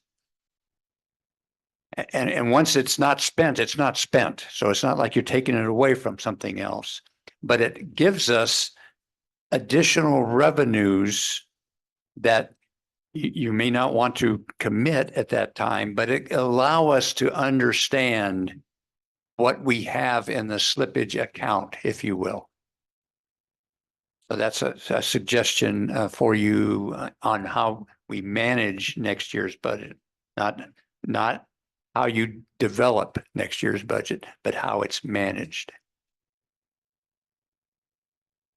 I have a question, and this goes back a while. I remember it was in June of 2019. It was right when Dr. Rodriguez was about to join us.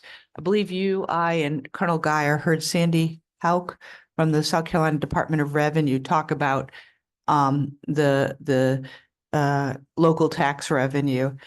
And can you clarify for me, and maybe it's not based on that presentation at this point, because that's a number of years old. So, you know, as we've been discussing here, the millage for operation is just an estimate of what that millage will collect for revenue for the school operations. And I know with a shortfall, there's a shortfall. If they receive more, the Beaufort County in their collections for that same millage, where does that money go? It will, it is at this, my understanding is that it is held in an account and in our accounts at the treasurer's office for future needs. So it could be used for additional needs of the district. It could be used for reduction of taxes. It could be used for a variety of things at the board's discretion. That is my understanding. So, and it would make sense that it would just be for the school district, since that's how it was collected. It was collected for the school district. Yes. Are we aware of what's in this account at the present time, or? No, we won't know until the end, all collections are made at that point. So there is, we've received 98% Yeah. as of the end of January, but we have so many months left to go. We won't know the final amount until late August or early September before we truly know the extent of the amount. We can project what that will be, and we'll get a little closer to that each month. But at this time, no, we don't have what amount that will be. Yeah, and Mhm. it seems like this year it may be over based on your projections that you gave us just now in this Yes, it presentation, appears that there's that a way. good chance that it might be over. So they don't just, because sometimes, as we know, especially in reassessment years, Mhm. there's a shortfall on the, typically for the district on the operations. So they don't just Mhm. automatically, some years a little low, some years a little high, just pass it on. No, we have to, it is kept separate, accessed by whom this. It would be accessed by the district, Yeah. but only by the approval of the board for any additional spending of those dollars. Yeah. So I can't remember us ever doing that in my we 8 haven't years. received a lot of excess over the years. Aha. So last year we had an excess of 8 million in tax revenue in the prior year. And those funds did go into the fund balance to improve our position so that we didn't have to borrow a TAN. Okay. So we're in a position now where if there are any additional funds, we would come back to the board for some options of what we would use the funds on, how would we treat them, Yeah. what based on our needs. But you clarified and I thought that was correct in that they would have to be distributed to the school district or go back to the taxpayers. And I specifically remember that Department of Resource gentleman saying that, yeah, no, you don't normally return them to the taxpayers. correct. Because that would get crazy, because every year it's an estimate of what you're going to collect. Yes. Mr. Smith? Thank you. My question is goes back to maybe between the pages of 2 and pages 3. In terms of moving forward in this budget process, my question is, I guess to maybe towards Dr. Rodriguez as well, is in terms of looking at cuts, because I already am receiving calls about people panicking about possibly getting position cuts and different things of that magnitude. When will we start that process of that conversation? Because I think sooner than later is very important. So we've had conversations internally as a system as we go through this process, but in addition, we have notified employees specific around ESSER funding. We've been very clear with everybody about ESSER funding from day one, that has a shelf life, and that those positions have a shelf life. That doesn't mean those individuals are left hanging out in the wind. We look for opportunities for them to come back into the system, and we talk about this monthly, and we know that there are vacancies and opportunities that they can fill within our system. But I believe individuals who were ESSER funded have been notified that ESSER funds sunset, and as such, those positions, because there's 10 million balls you're juggling, and they all have dates and deadlines, right? Transfer windows start. ESSER fund comes to an end, right? So to position those people who stepped up into potentially innovative positions that we were trying out and things like that, we notified those that were tied to ESSER funding of the ESSER fund comes to an end. We're not rolling into next year with that ESSER funding availability, right? And so we felt we owed it to them, and they needed to know upfront that that was the situation with ESSER funds, because as the transfer window opened, right, we felt they should have the opportunity to look at that first, given the fact that they were in those circumstances, right? So when it opened, they were notified ahead of time so that they could also look for opportunities within the system.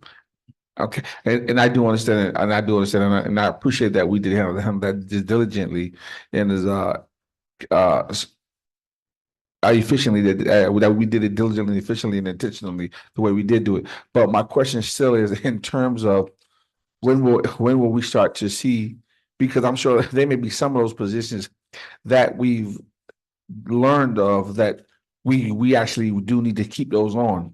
And so when will we start having those conversations and seeing what those positions are and seeing what that look like? Because I do understand that the honeymoon season is over with ESSA, but in terms of majority of these positions that were some of them that were created was need versus wants. So what will we still need to move on to be able to function at the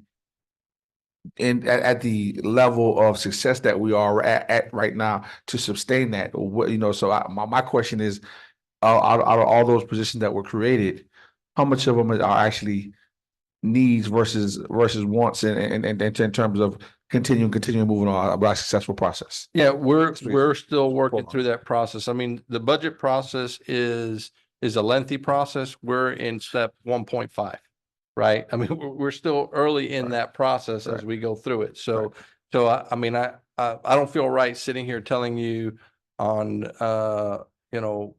April 1st, we're gonna have that particular date or number. I mean, there are dates on here that you see in terms of when I receive the budget. I'll receive it in early April. We don't have a specific date on that.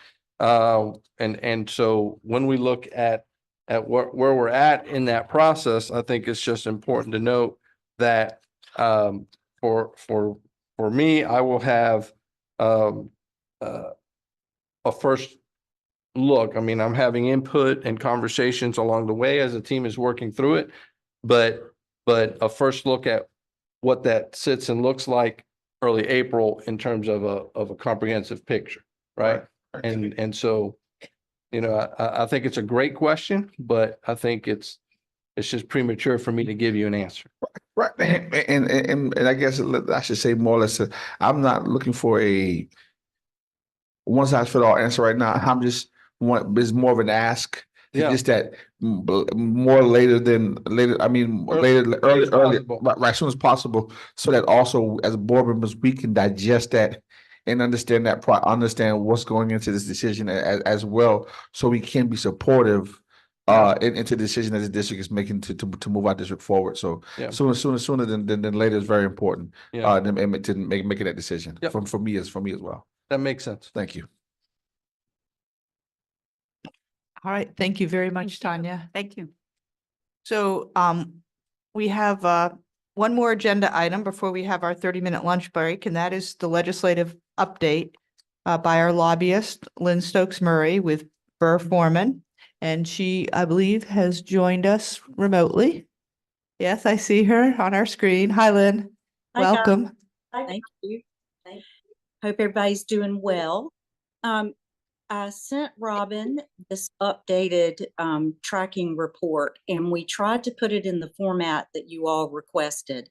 So it has hyperlinks, and we've arranged it by bills that have been signed by the governor and then by what is pending. So just hopefully that helps y'all as you go through it and take a look. We've even included some news stories when appropriate. So anyway, hope that works. For today, just a couple things that I wanted to talk about. Two pieces of legislation, and then recount with you our Beaufort legislative delegation meeting last week. So first of all, the House adopted the appropriations bill last week. It has now gone to the Senate. They are in the middle of their working groups within their committees, putting their recommendations together on the Senate side. We probably will start the budget in 2 weeks in full committee, and then it'll be on the floor 2 weeks after that. We also adopted the sine die resolution, so we'll adjourn May the 9th. They'll come back in June, right now tentatively the 5th, the 13th, and the 26th to deal with any conference committees and gubernatorial vetoes. With elections looming, they don't want to be here too much longer in May so they can go home and campaign. Most everybody's going to have opposition. So that's what I want to tell you about the appropriations bill. The other thing I wanted to tell y'all about is that on Wednesday, we spent all day from 10 until about 7 debating the new voucher bill. And basically what they've done is adopted a bill very similar to what they passed last year, except they've removed the caps and they removed the implementation.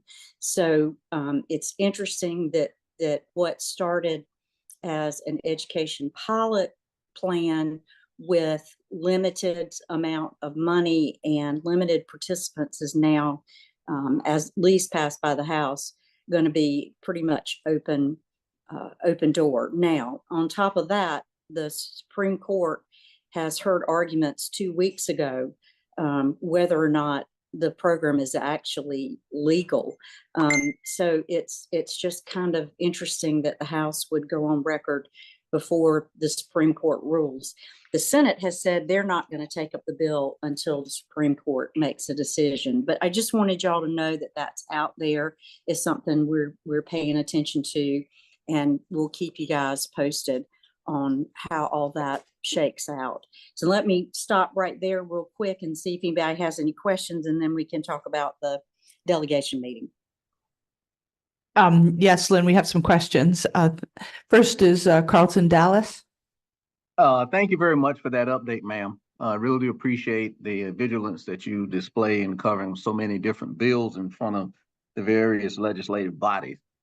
I read somewhere that from the late 1860s, there was an amendment, and I can't remember if it's the Bradley Amendment or what, that prohibited public money from going to private schools. And this educational fund as well seems to be the antithesis of that. Is that what they're waiting on, to have the Supreme Court rule on that aspect? Or Yes, some sir. other? Okay. Yes, sir. That's what they argued. And interestingly enough, there were, it's kind of the last time Justice Beatty will be involved, as he has been replaced and he rolls off the court because of mandatory retirement in June. So Judge Lockamy, who's a Court of Appeals judge, sat in on the 5-member panel. Somebody else was out sick.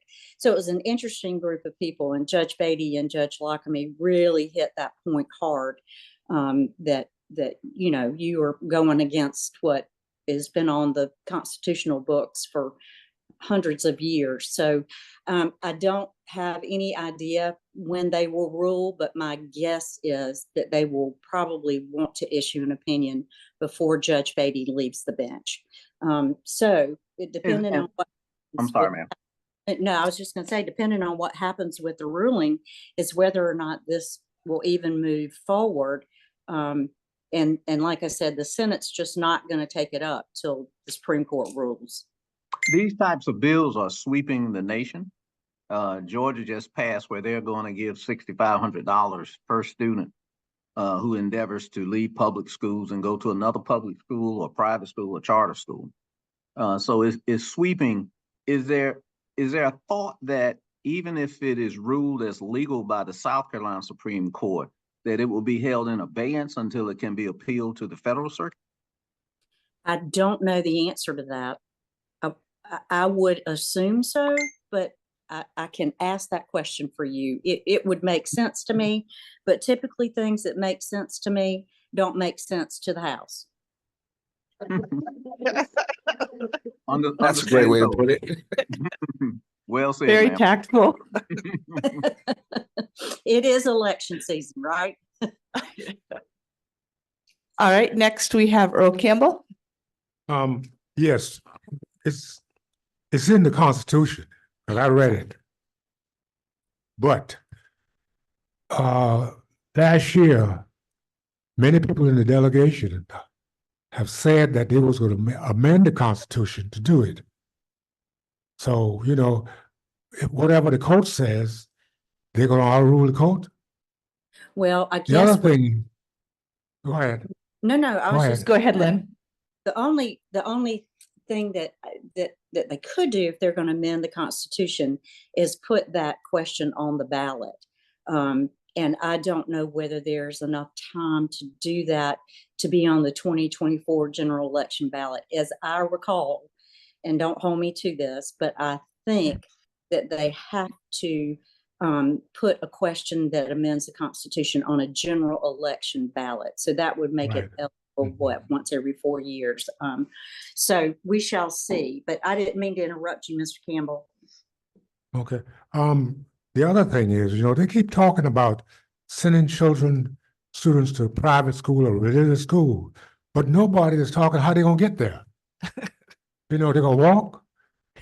I mean, a lot of the parents that they're trying to help don't have the transportation to take their kids to those schools. But they're not addressing that. Thank you.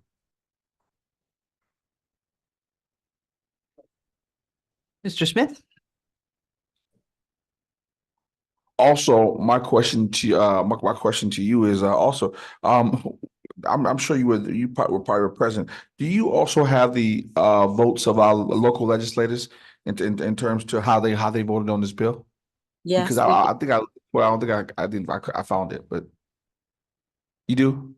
I do, and I can send it to you. I will tell you, all the Republicans voted for it, and all the Democrats voted against it. And that's trouble, and that's troubling just because of the fact that you're taking public funds and putting them into private entities, and that's rather disturbing into the forward thinking of public education. But needless to say, you can move on. Thank you. So do you know, Lynn, this is Dr. Gwads, off the top of your head, I think the General Assembly members, far more of them send their children to private or parochial schools than they do to public schools, and that's probably where part of this stems. Is that an accurate characterization? Yeah, I mean, well, like Shannon Erickson's children, I think probably all went to public school. I don't know about Jeff Bradley's. They all have grown children. But I mean, there's a mix. I mean, I wouldn't characterize it totally like that, but there seems to be this movement among the not only the private and charters, but also the homeschoolers. And one of the things that really bothered the Democratic caucus was that they've removed so many of the accountability provisions and the transparency provisions in the legislation as it pertains to homeschool children.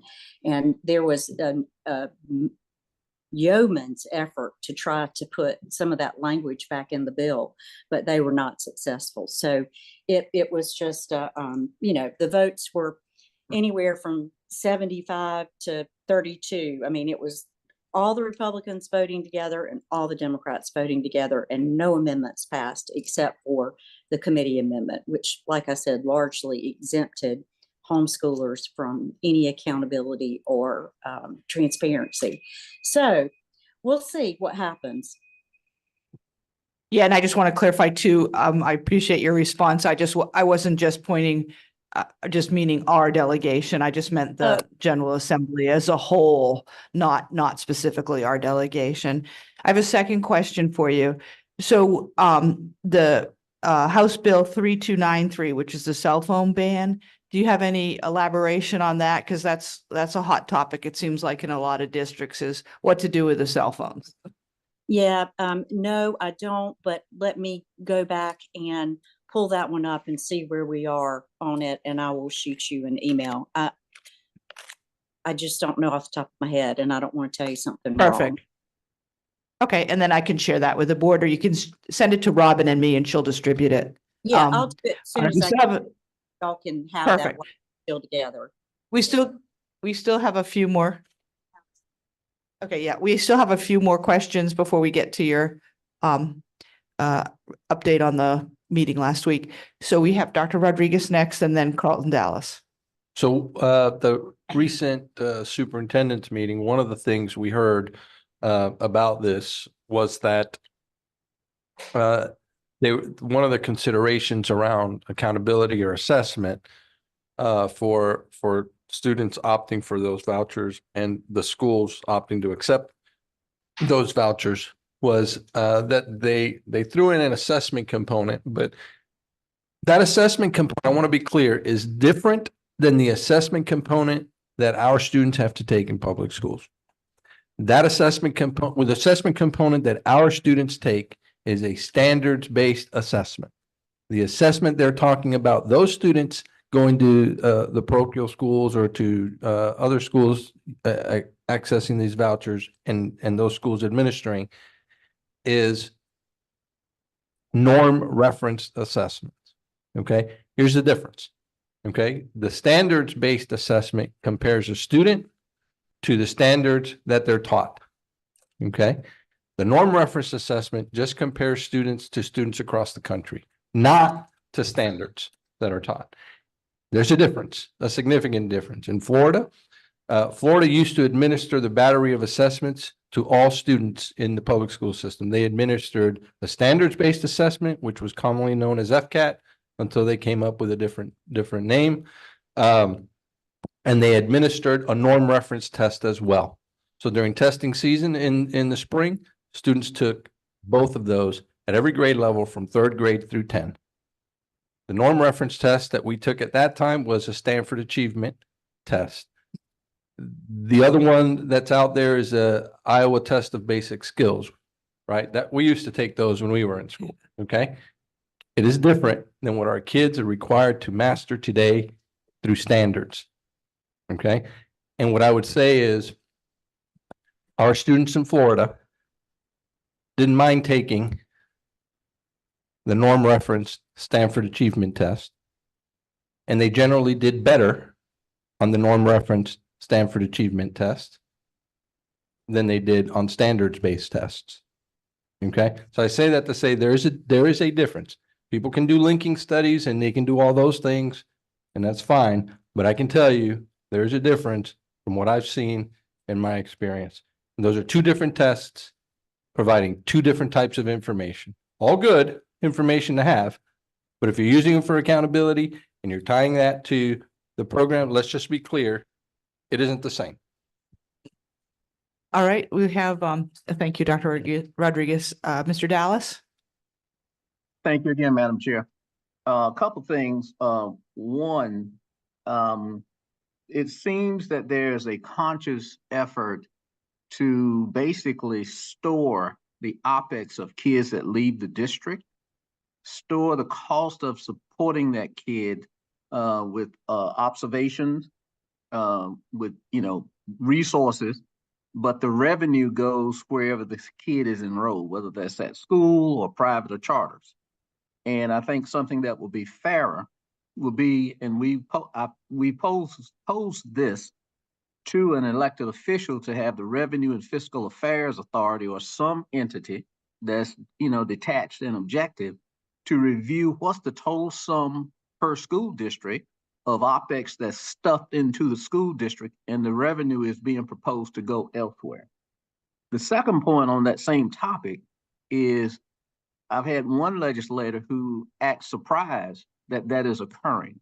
So that may be a campaign once that data is assembled for school districts statewide to take that onto the road so that Joe and Jane citizens understand when people are comparing our percentage of expenses versus other options, it's not apples to apples. So thank you, ma'am, for that consideration. All right, Dr. Lynn G, will let you, oh, yeah, to, go ahead with your, or do you want to address that? yeah, I was going to tell you, I just looked up the cell phone bill. It's still pending in committee. So we'll keep our eye on that. Also, two other things I should mention. One is legislation that's been adopted by the House that mandates a 20-minute period for recess for kids. So we're following that. There seems to be some controversy over that. And as I mentioned to y'all, I think the last time we talked, the constitutional carry bill, of course, it's been signed by the governor, but there's still some cleanup to do. Senator Massey has introduced a new piece of legislation which would address the concern that has not, that sort of slipped through the cracks, where an 18-year-old could come onto school grounds and have a gun in their car. So that is causing a lot of issues with the Superintendent's Association. I know Dr. Rodriguez Beth has been working on that pretty diligently, but just want y'all to know that there is a path to try to get that resolved before we adjourn sine die in May. So I didn't want to not mention those two things. So the delegation put together a very hastily called meeting last week, and we were touched surprised when we found it on the updated legislative agenda, noticed within the correct period of time, but nevertheless, I think largely as a result of the letter that they received from Dick. So we had an opportunity to appear before them. Everybody was there, but Senator Bright Matthews was out, and she had given Mr. Rivers her proxy. So everybody was represented. Colonel had an opportunity to talk about fiscal autonomy and fiscal authority. The delegation, and I'm sure he will share with you all the course of the conversation, but it's pretty apparent that there are a couple of members of the delegation that are just vehemently opposed, not for a reason that they don't think you all are capable of making those decisions, but they're worried about there being a second set of eyes, AKA the county council, being able to look at the overall millage rate before it's passed on to constituents. And that was a consistent theme that I heard. They took no action. It just so happened that Stu Rodman was there for another reason. And he brought up that there had been a conversation in years past where there was sort of an opportunity for you all with county council to get on a better timeline for them to approve your budget, but it would be a perfunctory approval, and then come back with the overall millage, but at least give you a runway since the timeline of their approval of the budget and when y'all need to send contracts out seems to be at odds with one another. So that was discussed. He actually had some language and shared it with Bill Herb Kurzman and Shannon Erickson and Weston Newton. And Dr. G and I have talked about that a little bit. Looks like that in the research that we've conducted for districts that have consolidated, there was the same kind of runway put into place where for a couple of years it worked, that the perfunctory approval of the budget, overall approval for the millage, and then they were granted fiscal autonomy authority. So I don't know how, that's a lot to throw at you. I kick it back to you guys to let there be additional conversation about the nature of the meeting, and happy to answer any questions that y'all might have.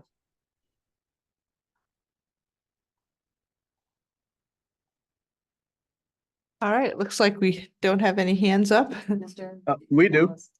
Oh, I'm sorry. I missed you, Carlton. I apologize. Go ahead, Mr. Dallas. No problem, ma'am. I think that recommendation is, I started to say Trojan horse, but I think that may be too harsh. I think that does not resolve the issue that the school board's fiscal discipline is exemplary. And I'm not going to compare it against a county organization or anything like that. I'm just going to say that we have other districts coming to visit our CFO and our administration to see what we're doing. And so I also hear the comment that, well, we need a second set of eyes. Well, does the General Assembly need a second set of eyes that can actually overview what they do? And so I think the school district has earned that opportunity. So I don't think that addresses the core gap. So as one of 11, I would be cautious about accepting that. Thank you, ma'am. Well said, Carlton. Well said. That appears to be, no further hands up. And, Lynn, thank you, for your update. Very informative and, well said. And we appreciate it. And I guess we'll see you again in another month. Or just a minute, please. The other thing is we do have the, SCSBA, Day at the Capitol. And that's coming up in April. It's Wednesday, April 10th. And I know several of us from the board will be attending that. So I hope we can connect with you on that day. Yeah. Absolutely. Okay. And I'll make sure that we can call out the delegation and anybody else that you guys want to see while you're up there. So I'll coordinate with you on making all that happen. Okay. Mr. Smith? I wouldn't, I didn't know that we were going to be done because I do have a couple more questions. How do you know that also that they're talking up there? There's talk around in terms of what it looks like in terms of taking the authority from school boards as well as the superintendent of the state superintendent. There's some questions about that process that's being discussed as well. What is actually, are you familiar with that? Are you talking about as it relates to the Beaufort's fiscal autonomy? No, ma'am. Just in general, the in talking about the process of taking over school boards. I know that there's a conversation about that about in terms of what that looked like taking over the autonomy of trustees. For districts that are underperforming or just Yes, general? ma'am. Yeah. Underperforming and in general, I have from my understanding that the conversation started out about. Excuse me. Let me slow. My mind is going faster than my mouth right now. From my understanding, the conversation started out about underperforming schools, but then the conversation kind of took a turn to it in terms of taking over districts in general. So where's that conversation selling at right now is more of my question, because that is definitely something that we need to keep an eye on. Ms. Smith, I haven't heard anything about taking over except the conversation surrounding the superintendent having the ability to take over underperforming districts. So I'll be glad to double check into that. And somebody was getting ready to say something and I interrupted them. I think that's the state superintendent under the State Board of Education that's promulgated some regulations that would enable that. I think they've sent those out for review by citizens or someone. So I've seen it, and I think it comes under the State Board of Education or either under that authority under Ms. Weaver's organization.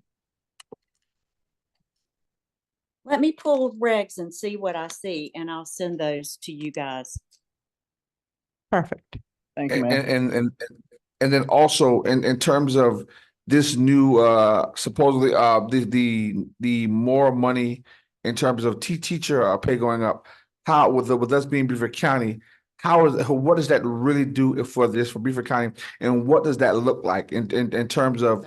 I know a lot of that money sometimes we don't get because we are one of the counties that are pretty lucrative, and they want to say that we're one of the richest counties. So for us, what does that really look like in terms of liquid cash?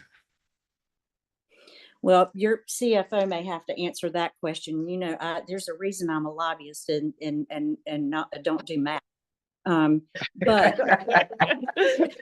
that's a good way to play. I think that Mr. Smith, you're talking about the index of tax paying ability and how that affects our school district. So when it comes to anything funding that's connected to the index of tax paying ability, Beaufort County are not winners in that arena, right? Because of the affluence that you mentioned in terms of as a county, then you know, usually we might get fewer dollars than maybe other counties might get. Okay. In terms of the salary component, they're talking about an application of a certain dollar amount, whether it's 2,500 or whatever it is, to in that budget for increases, which they haven't finalized yet. Okay, but to be clear, because I think it's important everybody understands, when they provide, let's say 2,500, right? That's not the cost, right? There's an additional cost that locally we have to pick up because we have to include benefits, we have to include other factors in there, right? So whatever the increase is, right, it's generally not the full coverage of that total, right? Right. Does that make sense? What I'm trying- It doesn't, and that's why I'm bringing, and that's why I want to bring it out because Yeah. I was talking to another board member, and that was part of our conversation, and in terms of that, so I think at this level, what we would need to be doing is having that conversation with the General Assembly, letting them know when you said that you're really giving us this, then basically you kind of putting your hand behind your back and you're holding us hostage, making us pay this. So it's almost Here's the difference, right? Right. Here's the percent we have to pay in benefits. This is when we say this amount, this is the actual cost to a district.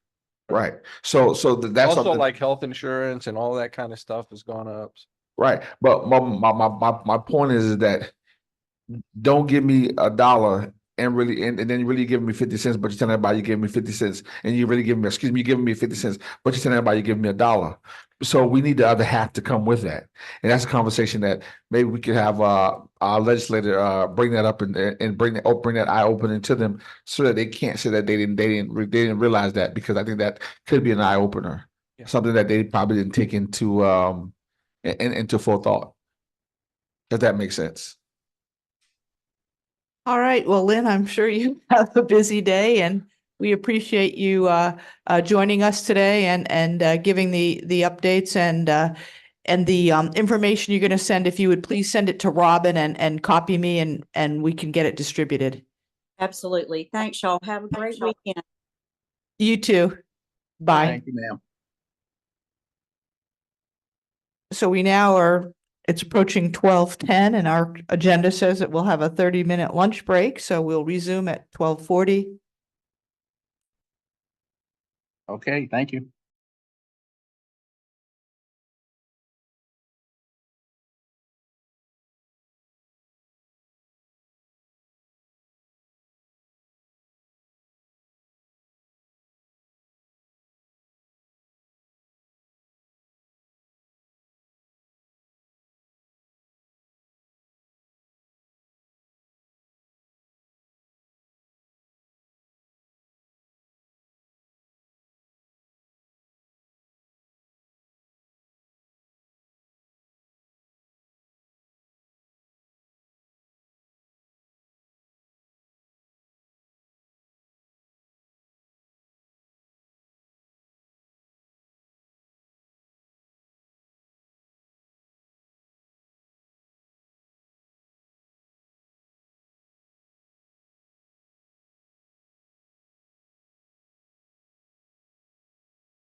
Can the people online tell us whether they're in attendance so we're sure we have a quorum? Wisniewski. Hey? Yeah, was Wisniewski, yes? Hey? Uh, Dallas is Dallas? here. Dallas is here. Okay, so we have two of you right now online. All right, we have a quorum. No, you have to stay. We're gonna glue you.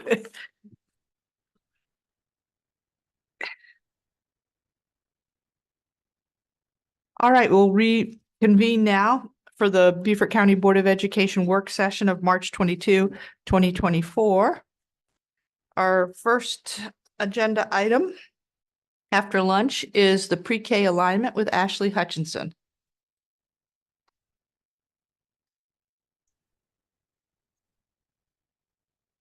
Hello, how are y'all?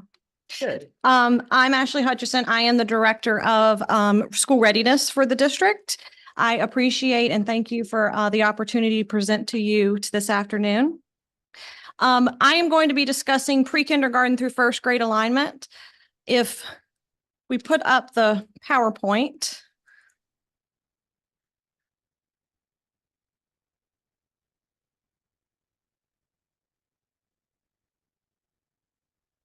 Molly, you got it? Okay. So the first slide that you're looking at this afternoon is a learning progression. So when we talk about pre-kindergarten, we talk about building the foundation. So we are building the foundation in pre-K and kindergarten in order for children to be successful in kindergarten and beyond. So if you take a look at the slide of demonstrating writing skills, this is actually from our TS Teaching Strategies Gold readiness assessment. This also serves as the state readiness assessment for pre-kindergarten. We've been using this assessment system for several years, and then it became the state readiness assessment as well. So if you take a look at the examples below, you can see where a birth to 1-year-old starts right there at that yellow-orange band, and then we travel all the way across the page to the pink band, which starts at first grade. So this is a developmental continuum across the age levels and grades that kind of shows you how development is a continuum and how development overlaps.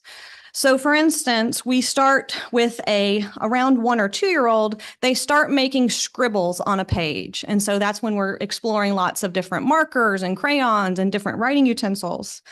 As they get to kindergarten and pre-kindergarten, you can see that they start making those letter-like forms. And then as we move through kindergarten and in first grade, we actually look like we have a legible name. So they're making those letters legible, and then they can recognize the letters in their name as well. You can say the same progression on to mathematics. So there's another example of how we begin to pretend counting at a certain age. So that's when our 1 and 2-year-olds are starting to say 1, 3, 6, 10, and they think they counted, to 100, but they actually are just learning and understanding that concept. Then as we move on to pre-K and kindergarten, it actually starts to form a sequence. So you can say they start to count up to objects up to 5. We want them to learn and master the base 5 first. And then we see the progression up onto first grade where they're counting by 2s and 5s and 10s all the way up to 120. On the next slide, you'll see standards and curriculum. So when we talk about alignment, we want our standards to be aligned, and we work with the State Department of Education to ensure this happens. So standards are statements of what students are expected to learn.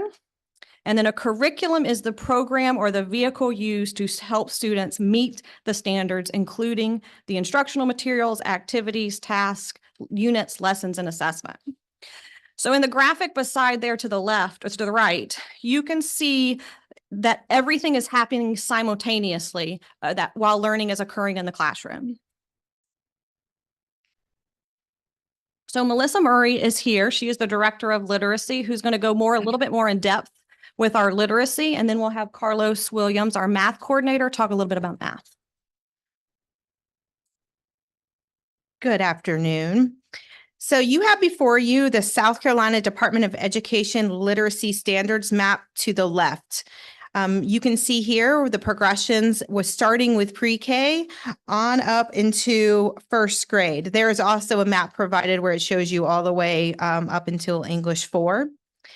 This was created to outline when standards and indicators were expected to be taught at each grade level. So this standards map reflects our 2023 standards.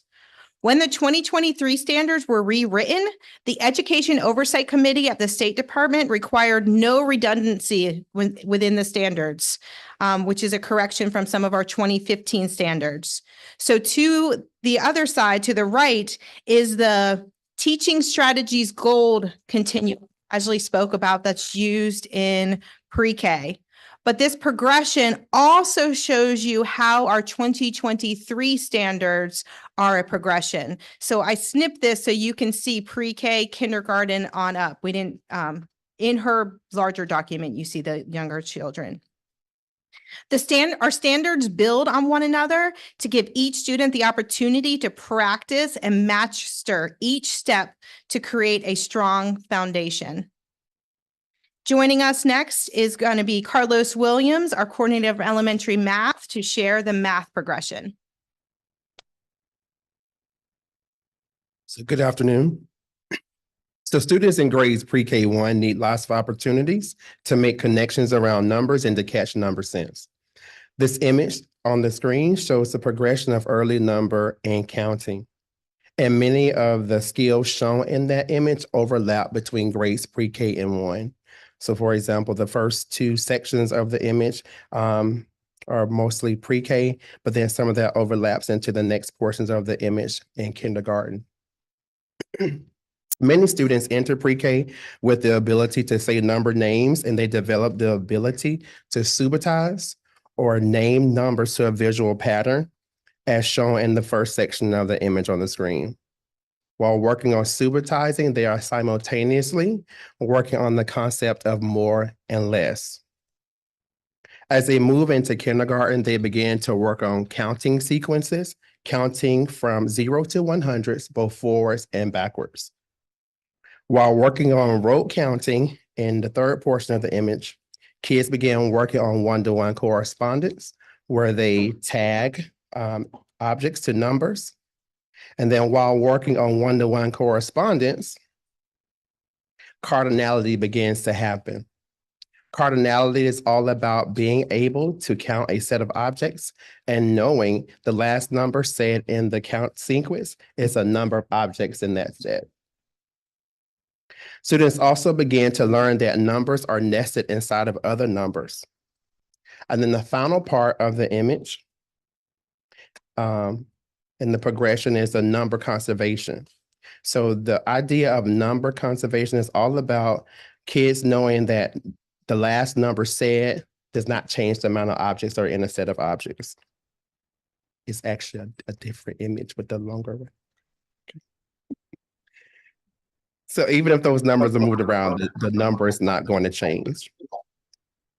Number conservation also talks about the decomposition of numbers. So students are beginning to learn that a whole number is made up of parts and that numbers can be broken apart. Our younger learners need experiences to see math in real life through story context and with manipulatives. They are being taught to visualize and use manipulatives to represent, talk, and learn about math and numbers. Young learners need lots of opportunities to count, compare, sort, and handle objects to build number sense. And this is all foundational work to successful performance and accountability grades. The standards map that you see is very similar to what Melissa presented for literacy. So we have strands in math, and those strands are broken down into standards, and standards are our year-long goals that we want students to master. Standards are then broken down into indicators or skills that help students meet those end-of-the-year goals. Each strand, standard, and indicator are taught in each early childhood grade, as you see indicated in the last column. Thank you. So as we look through these materials that you have in front of you, I want to also remind you that our pre-kindergarten program is still reserved as an intervention. So the students that we are serving in our pre-kindergarten programs have qualified for the program based on their developmental score or a risk factor score determined by the State Department of Ed. So we are still not serving all pre-Kers in our, go ahead. Just, yeah, somebody that's joined us remotely, we have background noise, so just be sure to keep muted unless you would like to raise your hand and I'll call on you. So in those programs, in our school district, we still have those children that are looked at as needing an intervention before they get to kindergarten. So our goal with all of this that was presented today is to ensure that that foundation is built in order to be successful in kindergarten and beyond. Yeah, I got questions too, but I'm going to let everybody else go. Ingrid. Thank you. I had heard somewhere that what is the percentage of students that take that kindergarten readiness assessment? Because I'm assuming you're testing them on these same things. And I have a follow-up question once you give me the number. What was the number of kids that are testing ready for kindergarten in Beaufort County? I don't want to quote it off the top of my head. Is it below 50%? It's below 50%. That seems odd to me. I mean, just as a member of the community, that below 50% of our kindergartners are not, and I had some personal experience where I actually, one of my children, I'll try not to reveal which one, because I don't like, but where they were determined not to be ready for something, and it was a completely crazy, and that child is now very academically successful. How do we know that these assessments, I worry that some of these assessments say they're not ready for kindergarten, that they're just behind a little bit, but they're going to catch up. I mean, there's so much of this kindergarten development. So I would just say, when you look at the standards, right, today, right, they're different than what it was, years ago, right? And so it's more rigorous experience in what they set the level at for readiness for kindergarten, meaning, this is what you should be ready to do when you're in kindergarten. That is based, I think, on a trajectory to meet the standards all the way through. Sometimes kids come in behind, right? And then you see the impact of school in order to move them on track or on grade level, if you will, right? And so I think that speaks to your point that sometimes if a student isn't kindergarten ready based on the assessment that they take, that doesn't mean that by the end of the year, they may not be ready for the next grade or. Well, and it's a question, it's kind of more of a discussion, because like one of my kids' handwriting still looks like level 3, right? But college graduate, and so I think when you look at these standards and try to determine, I also heard that lots of different, like some of these children's center, that they all do different, the standards tests are not standardized. So to me, I feel like this is not a district thing, but I think it's one of the things that there's a lot of emphasis in the community and the country financially in preparing kids 0 to 5, right? And getting them ready, because as we know in the school district, if they come in far behind, it is a lot more work for the school district to get them caught up. And we need to recognize where kids are starting from and not assume they're all starting.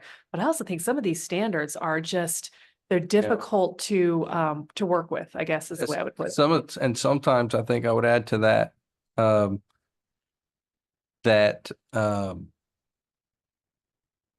the conversation we were having earlier during the legislative update, when I spoke about the assessments and the difference between norm reference assessments and standards-based assessments, right? And I think that's an important distinction as they have that conversation about those bills, because what I would hate to see happen is I would hate to see people out there in the community look at it and say, oh, look, they did great and the other schools didn't have the same score. Well, you're not assessing the same. It's not the same assessment. The results are not giving you the same information, right? And it really muddies the water in terms of what standards-based assessments are and what norm reference assessments are.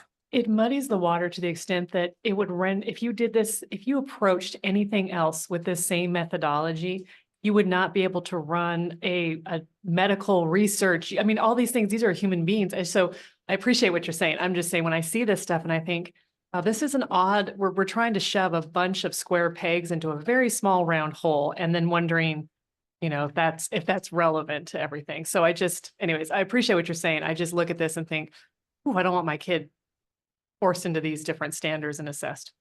And keep in mind, what happens birth to 5, a lot of that is exposure. So, and it's assessed through observation. So when you're looking at children birth to 5, it's like Ms. Boatwright just said, that square hole and round peg and a hole is that, yes, got it. Yeah. Is that through observation, that does not fit very well. You have to, we're trained in observing, and we're trained in looking for different, how they're exposed to different things. So it's just a lot of, you have to look at the child comprehensively, birth to 5. Colonel Guyer and then Mr. Dallas. I got a bunch of questions, so I'm just gonna start with one and then let everybody else talk. And I really agree with what Ingrid was talking about, because we moved here when my 2 grandsons were 3 and 4 years old. And we started them out, or my son started them out at Ladies Island Presbyterian at their preschool program. And I picked them up 3 times a week. And then they went to Coosaw kindergarten, picked them up 3 times a week.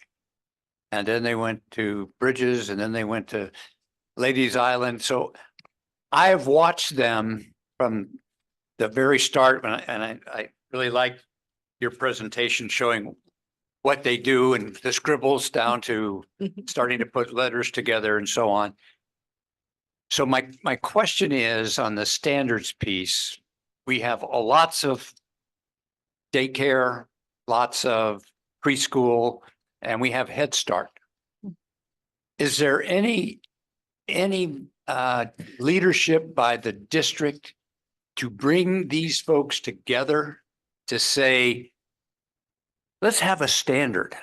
That's like, so this is what we should do, because it seems to me that some of them are more babysitting, play oriented than they are educationally oriented than others. Ladies Island Presbyterian, I thought was very educationally oriented, because they made the transition from that to kindergarten. They were right on schedule, if you will. But I don't see that with some of my neighbors and what they're telling me from other experiences. So I'm just wondering what leadership thing that the district is doing for the community in this area. So we do, as a state of South Carolina, we do have early learning standards starting at birth. So that is a document that is accessible to everyone. So birth through kindergarten, we have set of learning standards for private childcare, public childcare, and Head Starts that we go off of. It is not necessarily a requirement for those private childcare centers to use those. But if you do want to be, there's a rating system and all of those Department of Social Services where that if you do want to be one of those quality centers, then you would use them. When those standards first came out several years ago, we as a district did provide free training on those standards. So myself and one other person in my office are certified to provide trainings to private child care providers in the community for their DSS license.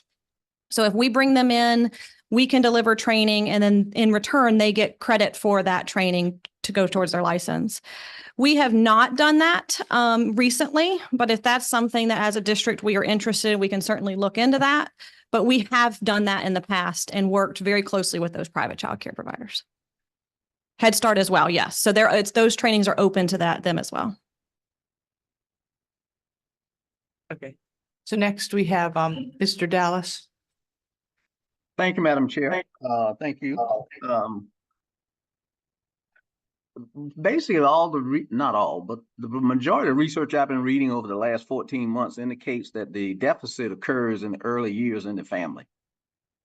And so it really becomes, how can we sort of systematically provide early childhood learning from birth to 5, so that, we open it up to other kids. Now, I know that's an expense issue that will have to be dealt with, but I think what you're showing and what's been shown by your your colleagues prior to now is something I like to sit down and go through it slowly so I can internalize it.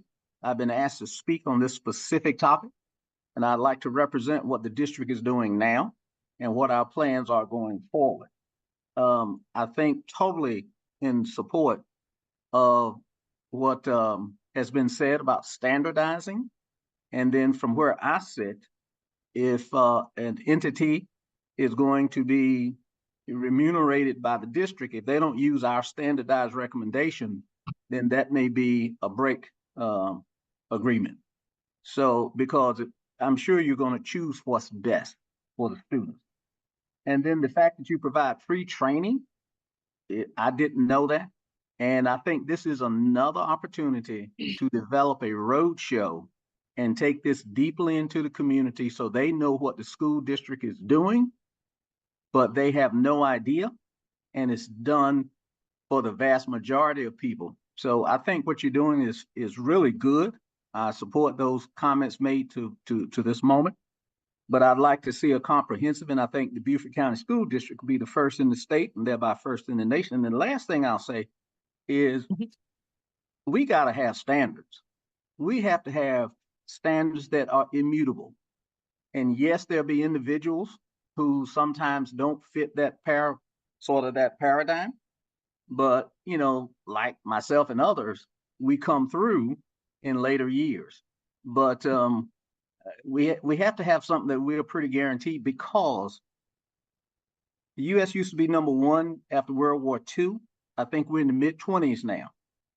And other countries, I can verify this, are outperforming when they produce talent to go into companies to work. Those people are determined, they are prepared, they are confident. So I applaud what you're doing. I think hopefully strategically we can devote more resources to support this effort. Thank you. Mr. Campbell?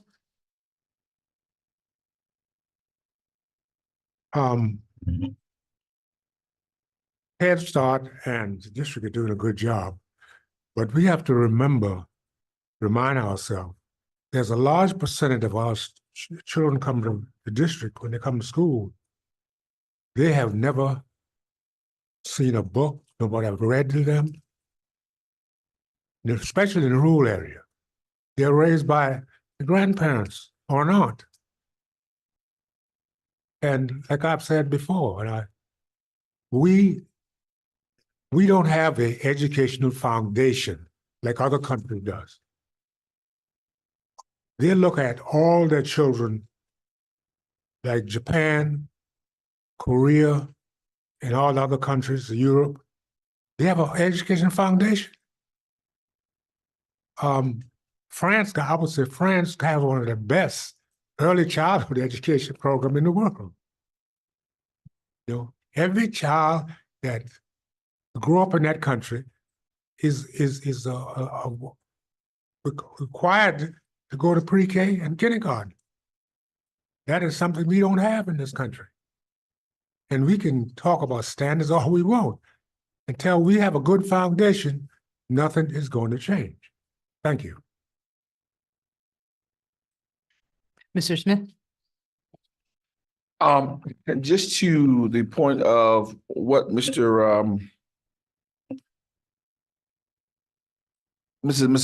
colleague, Mr. Dallas said, and in terms of what that tool looks like, I also think that we have to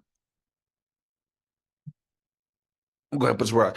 We have to work with some of our partners in terms of what we're expecting from them, and in terms of also having the conversation of what are they doing to understand how they're getting the results that they're getting. And to be more specific, as Mr. Campbell said, yeah, Head Start is doing a good job, but also I believe that there's still a barrier there that we have to bridge between the two, and we need to have a real conversation in terms of how y'all getting y'all results as a district, what we expect from them coming from y'all to us, knowing and in term of they give out tests and which they show every school do, and we give out tests. So the same way how Dr. Rodriguez said earlier about the state, there's two rigorous tests that the homeschool students will get a different test from which the public school kids will get a test. And to me, that's the same, it's the same thing here. So now, but what the difference is in those two tests is that we have the opportunity to say, basically, we're giving tests on these things right here because we found out that in upcoming tests from first grade to third grade, the third grade test is one of the tests that really it really lets us know where your kid's going to be retained or not, or where your kid learning track record goes at. So to prepare for that, this is what we've learned, that this is the information that needs to be understood. So my thing is, are we having strategic conversations in terms of this is how our system is built? Basically, you tell us how you're getting the results that you're getting, and I'll tell you how we're getting the results that you're getting. I think it has to be more community relationships in terms of exchanging of information, but also understanding each other. And I just don't think that we're there yet. Can I speak? So I do want to say that with our Head Start partners, that we do have the same curriculum and same assessment system. So they are using Teaching Strategies Gold, and they are using Creative Curriculum, which is what we're using in our pre-kindergarten programs. Some private child care centers in our community are also using that as well. I can't speak for all of them, but I am aware that some of them are aligned to the district. Right. Okay. And then also, I know I spoke at the SIC meeting in terms of there was something about we're talking about in play, as in also I know that they teach their kids by playing, but the kids are playing, but they're not really realizing that they're learning. And I've been to the visit to the building myself and seen that method, and I think that understanding that, and we're talking about growing some of our programs, how are we corresponding with that? So keep in mind, we did introduce purposeful play-based kindergarten so after we came back from the pandemic, we realized that our children, we did see that. Okay. We were seeing that from birth to 5, our children are learning through the concept of play, or that play approach to learning. We realized that in our kindergarten program, drastically switching to a direct instruction or to more structured environment was not working as well as we wanted it to work. So moving to that purposeful play-based kindergarten model, as we're doing it slowly with each one of our schools, we're hoping our goal is to build more critical thinking skills, have a less dramatic change from pre-K to kindergarten, inquiry-based learning, and being able to problem solve and have those students up moving around the classrooms more frequently.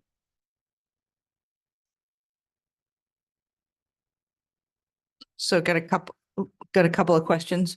I like Ms. Boatwright. I'm surprised you said about less than 50% of the children in Beaufort County are ready for kindergarten, but you're not testing every child. You're testing the ones that would know my child might qualify for remediation, correct? No. And two different assessments. So, okay. So the less than 50% piece is when they first get into kindergarten. Correct. They take a kindergarten readiness assessment. Okay. The one you're speaking about is how students enter into our school district pre-K program. You want to talk a little bit about that? I can. Okay. So more than half of so on average, I screen between 12 and 1,400 4-year-olds. So those And are how many are in the county? a typical kindergarten classroom, class grade level is about 1,500. So our kindergarten across the, I compare it to the kindergarten grade level. We serve about 1,500 kindergartners. We only serve about 983 pre-kindergarten students. So we have capacity to serve about 983 pre-K students. We as a district are required to serve kindergarten, but it's not mandatory. Okay, kindergarten in the state of South Carolina is still not mandatory. When I'm looking at 4-year-olds, so these are 4-year-olds on or before September 1st, which is that age cutoff. On average, we're screening anywhere between 12 and 1,400 of those students, 4-year-olds. When I look at that 82% or more of them, and this is approximate, are qualifying for our district pre-kindergarten program. Our district's pre-kindergarten eligibility criteria are students that fall below the 50th percentile developmentally and or score a 40 or higher on the State Department of Ed risk factor score.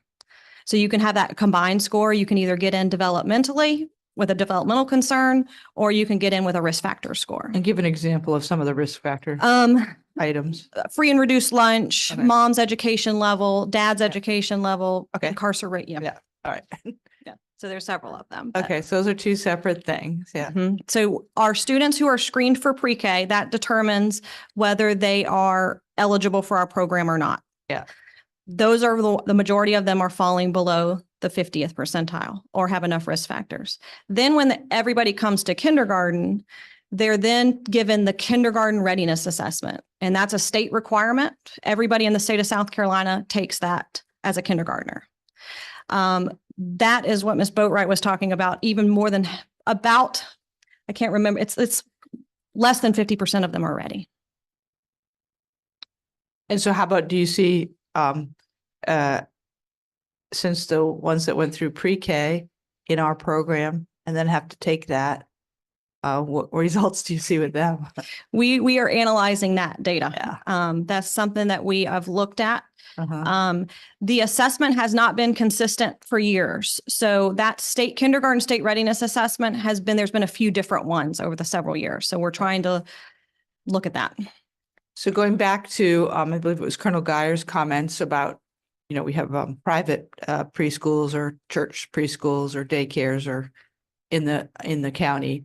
How well received was it when you were offering the instructional assistance to them on the standards? We had several child cares attend. Yeah. It was very well attended. Very well. Mhm. Seems like that would be a real good thing to go back to. Yeah. Okay. And so I assume too, when you get the children from all these different childcare centers, preschools, I mean, you probably can predict which ones based on prior graduates of those programs, which ones are gonna be well prepared or not really. There is a quality rating system through the state of South Carolina. I'm sorry. All right, Carlton, you got to mute. So there is a quality rating system depending on how, and it's a certain criteria of where your center is scored or leveled through the state. Each one of those centers have varying quality pieces to their childcare center. So it does vary. Another thing too that hasn't come up right now in our discussion, but I think probably plays a huge influence is where your child's birth is related to that September 1 deadline, because 0 to 5 is not a real wide window. And if you have somebody who is born on September 2nd and waits a whole nother year to start kindergarten versus somebody born August 31st, they're basically a year apart in development, and they've only had 5 years on the. Correct. And I can imagine that makes a big difference. I explain that to parents a lot. So there is something called delaying the start of kindergarten, where parents who are in that situation where they have a August 31st child have to keep in mind that they're in the same grade level as that child who was born on September 3rd or September 1st. So and I give them the example of when you were in the hospital giving birth to your child, okay, they were still in the hospital. You're in the hospital and you recover and all of those things. So your baby is 2 or 3 days old. You're going to be in the same grade level with a child who is already starting to walk and talk as a 12-month-old. So that grade span, that age span is large, especially in the younger grades. Colonel Guyer. I've been fascinated for a long time about human brain development. And one of the things I've learned is that our human brains do not evolve, do not get wired, if you will, at the same rate. Some parts of the brain develop faster at different times. Especially, it's a big change between males and females, frankly, as when they get. And so to add on to this, I have a grandson who was born on September 2nd. He really thought he was ready to go to kindergarten right away, but he was not emotionally. Right. His judgment and his ability and his knowledge, he was ready. Emotionally, he was not. And we have a stigma about you gotta be at certain levels at certain ages, and we're not the same. And what happens with that is you get a kid who's just not wired yet, and he doesn't do well, but yet he's advanced, and then he's consistently behind. His wiring doesn't catch up with his grade level. And so it seems to me that we have to be more flexible, and we have to have parents understand that your child is lovable and sociable and everything else, but it's not quite ready to make the jump from kindergarten to first grade. Or it hasn't caught up in first grade to second grade. And I know it's a stigma to the kid, and it's probably a stigma to the parents that, well, my child's stupid. No, it's not stupid. It just hasn't gotten all there together. When you try to do that correction in 5th grade, 6th grade, 7th grade, now that's a real problem. So it seems to me, if we're going to really capture this problem, and I kind of hear from folks, and I'm just secondhand, that 3rd grade's really the kind of cut point. You learn to read up to 3rd grade, and then you read to learn beyond that. And so why the heck are we sending kids into 4th grade that have an anchor on their possibilities of achievement? And so they think they're stupid, and they're not stupid. No. They just haven't wired up yet. That's my problem. And it's also scientifically, if you look at it as, again, the gender issue, and you look at the achievement gap we have at boys and girls at the young age, and in fact, it stays on into high school. Look at who's our valedictorians and salutatorians. I mean, yeah, I know, but that is a real issue. With boys, I can go to the dad and say, hey, listen, keep him back a year, because then he'll be a year bigger and stronger for the football team. Oh, well, that's a good idea. But you see what I'm getting at? We've got to figure out a way to not have kids advance because of time more so than development, because that's just a slippery slope to kids dropping out, kids feeling that they're inferior. And that really bothers me. So in early childhood, we call that the gift of time. Let's give them the gift of time. But on the second slide, where we were looking at the progression of the children's writing, development happens on a continuum. So when you're talking about 3 and 4 and 5-year-olds, just because your 5-year-old is doing it doesn't mean my 5-year-old is going to do it at the same time. And so when you look at these color bands across the page, this assessment system that we use is doing exactly what you just mentioned, giving them time to develop. It also takes into account that 12-month gap between some students. So when you look at this in these color bands, like the green color band would be that 3-year-old school year. So any time between that school year, that child has the opportunity to grow and develop, and it looks different for every single child. Same thing with the blue color band, which is pre-K, kindergarten, and then the pink is first grade. Now, as you see, they go up into first and second. On my much larger document, those color bands actually get shorter because of the brain development is almost caught up. Keep in mind that 90% of a child's brain develops before the age of 5. So we as a school district, we don't even see them till 4 and 5. So how much exposure they're getting between birth to 5, how much they're interacting and talking with other children and their adults also plays a factor in that. I also have a math question. Oh, I'll be glad to give you the money. Yeah. I helped with homework for up through junior high.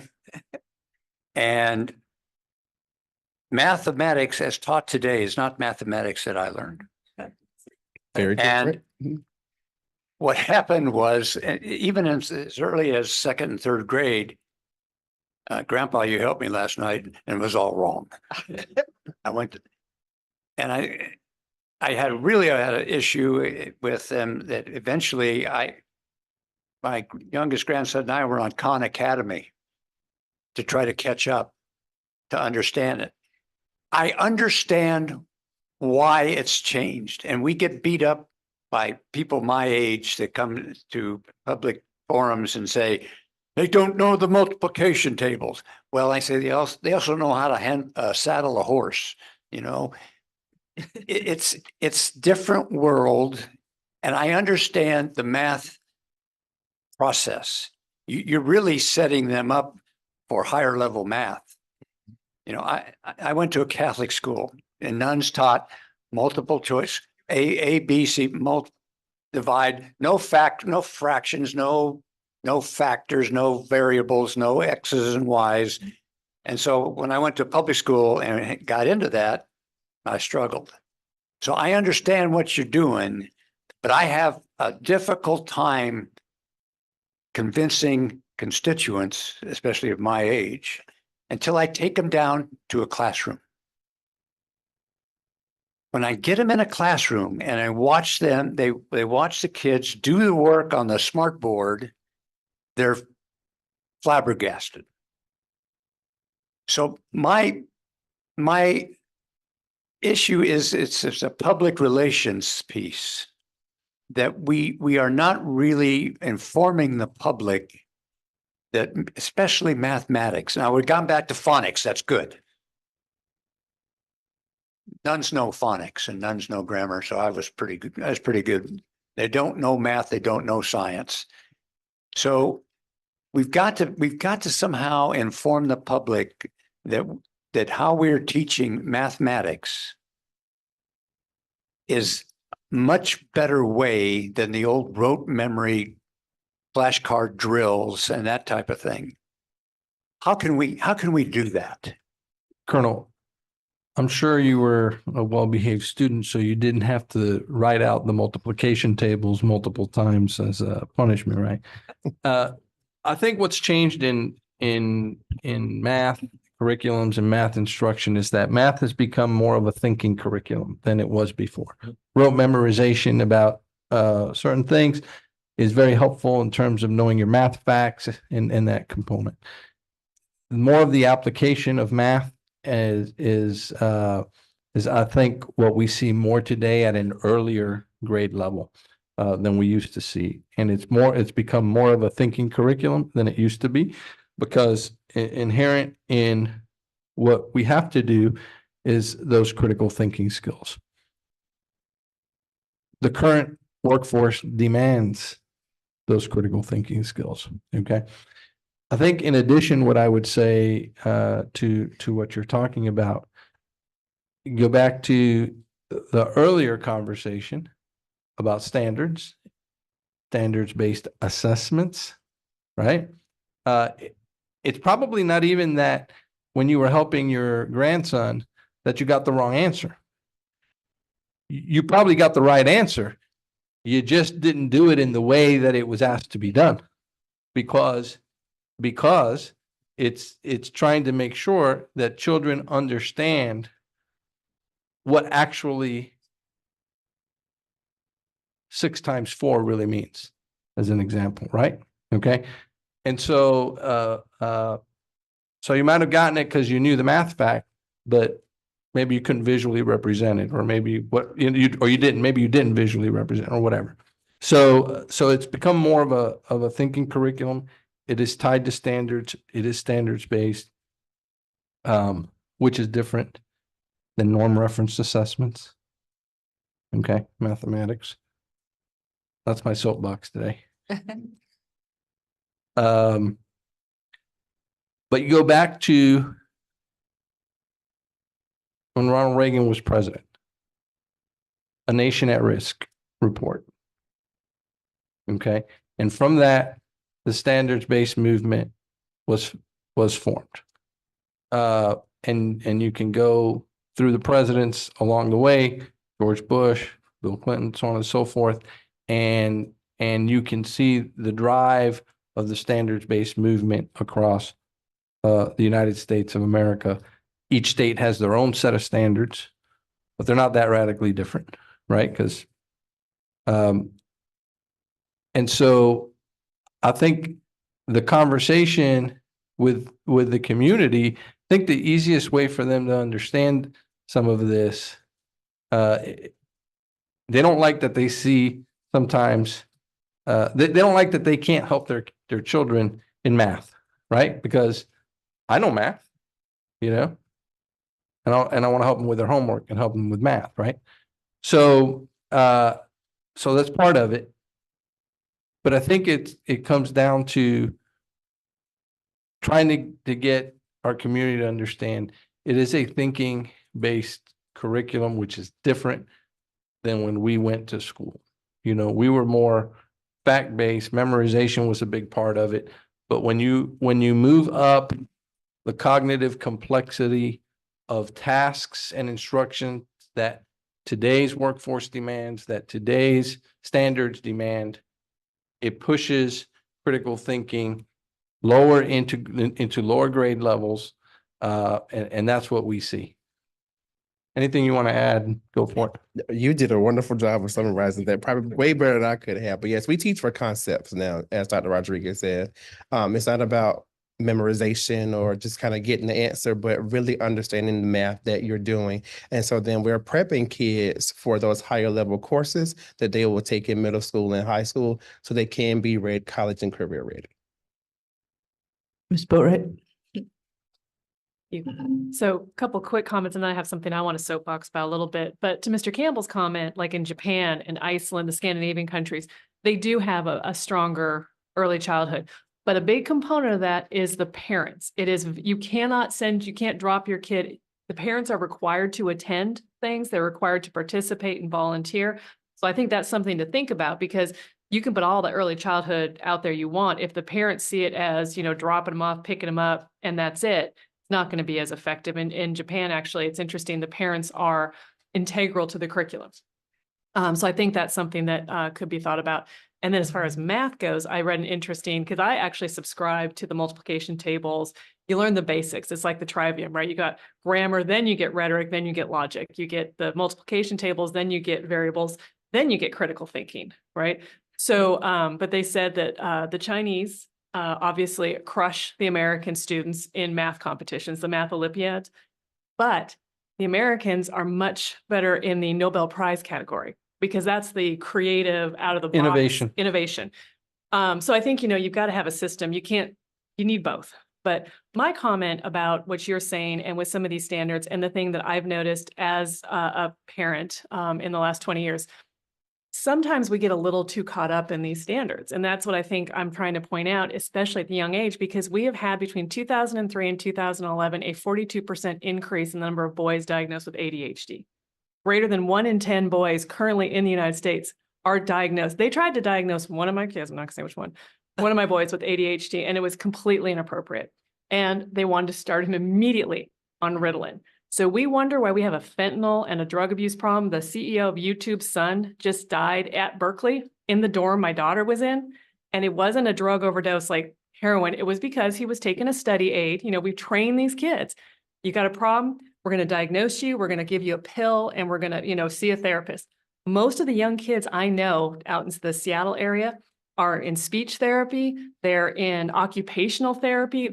And I'm looking at them like, they're just goofy. Like, give them a minute, you know, they'll figure it out. And I always think, you know, as with someone that's been involved in basketball coaching, especially at the middle school level, you get these kids that come in and they're faster, they're able to steal the ball. The tall kids come in all like uncoordinated. But if you said to those short, fast kids, like, those are the good basketball players, and the goofy 6'5" kids with the giant feet that are falling down, you're not. I mean, Michael Jordan famously, you know, did not make the varsity team in 9th grade. We can't have these standards and say, this is where these kids are. And therefore what happens in America, in the public school systems, we say, because this is where you are right now, this is the track you're on unless we intervene. And a lot of our interventions, I think, and this is not the school district, but I think it's something as we think about standardizing the standards around kindergarten. I think we need more early childhood education. We need more parental education for kids. I know there's some programs out there and some research that trying to teach parents that you don't have to necessarily even read to your kid every day. Read signs in the grocery store, count with, you know, just constantly that exposure and that vocabulary. But I think that if we get very focused on these standards, we have some risk to the other side, and that we're going to start saying, well, you're not meeting the standard. Therefore, you need to have this therapy or that therapy. And it's really, I think, damaging kids' sense of self. Because in Japan and in Iceland, no one's telling the kid that they have a speech deficit and they need to go into some sort of speech therapy. They're just like, go play in the grass, you goofy kid. You know, it's a different mentality. And America has gotten so focused on we can fix all of this if we just identify it, diagnose it. And now I think we're starting to reap that with some of the older kids. And there's some great books out there right now. I'm a fan of Jonathan Haidt, The Anxious Generation, Bad Therapy by Abigail Shrier. We're looking at the last 20 years of intervention starting in 3-year-olds and 4-year-olds and saying we're raising kids whose sense of self is fundamentally damaged, who are on medications, who are in therapy, and they're coming out smart, great standardized test takers, getting into high performing schools, cannot boil an egg, don't know how to work a mini blind, can't make a phone call, you know, and I think that we need to kind of balance that out. So, but I think, you know, using Japan's an interesting example, having a kid in that educational system. It's much more laid back. It is, and they'll tell you right up front, like, you go to this school, you go to that school. You know, they separate kids much earlier, as does Europe. Europe, by the time you are, I think, 14 or 15 years old, they've decided if you're voc tech or pre-college or whatever. America, I love the fact that anyone can come from anywhere in this country, but I do think that incorporating the parents more and having standards, but not making the standards. I just can't believe that fewer than half of the kids in Beaufort County are not I'm pretty sure that roughly half of the Boatwright family kids would not have made the kindergarten ready assessment test. So it just seems like maybe there's something wrong with the test a little bit. Mr. Smith? Also, in talking about some of this information, can you tell me how does we have a bus that goes around and spend time and teach kids? How are we making best utilization of that bus to help bring these kids up to be ready for first grade or kindergarten? So the traveling preschool bus is still involved in the community. It was with some of our ESSER funds. We have been able to provide a certified early childhood teacher on the bus and two paraprofessionals, one of them being the bus driver. That bus is going out in the community 3 to 4 times a week. And it has been a contribution to the community. They're giving out readiness packets everywhere they go. So each child who comes on the bus is leaving with readiness materials. So scissors, crayons, Play-Doh, books that we can put in the hands of children.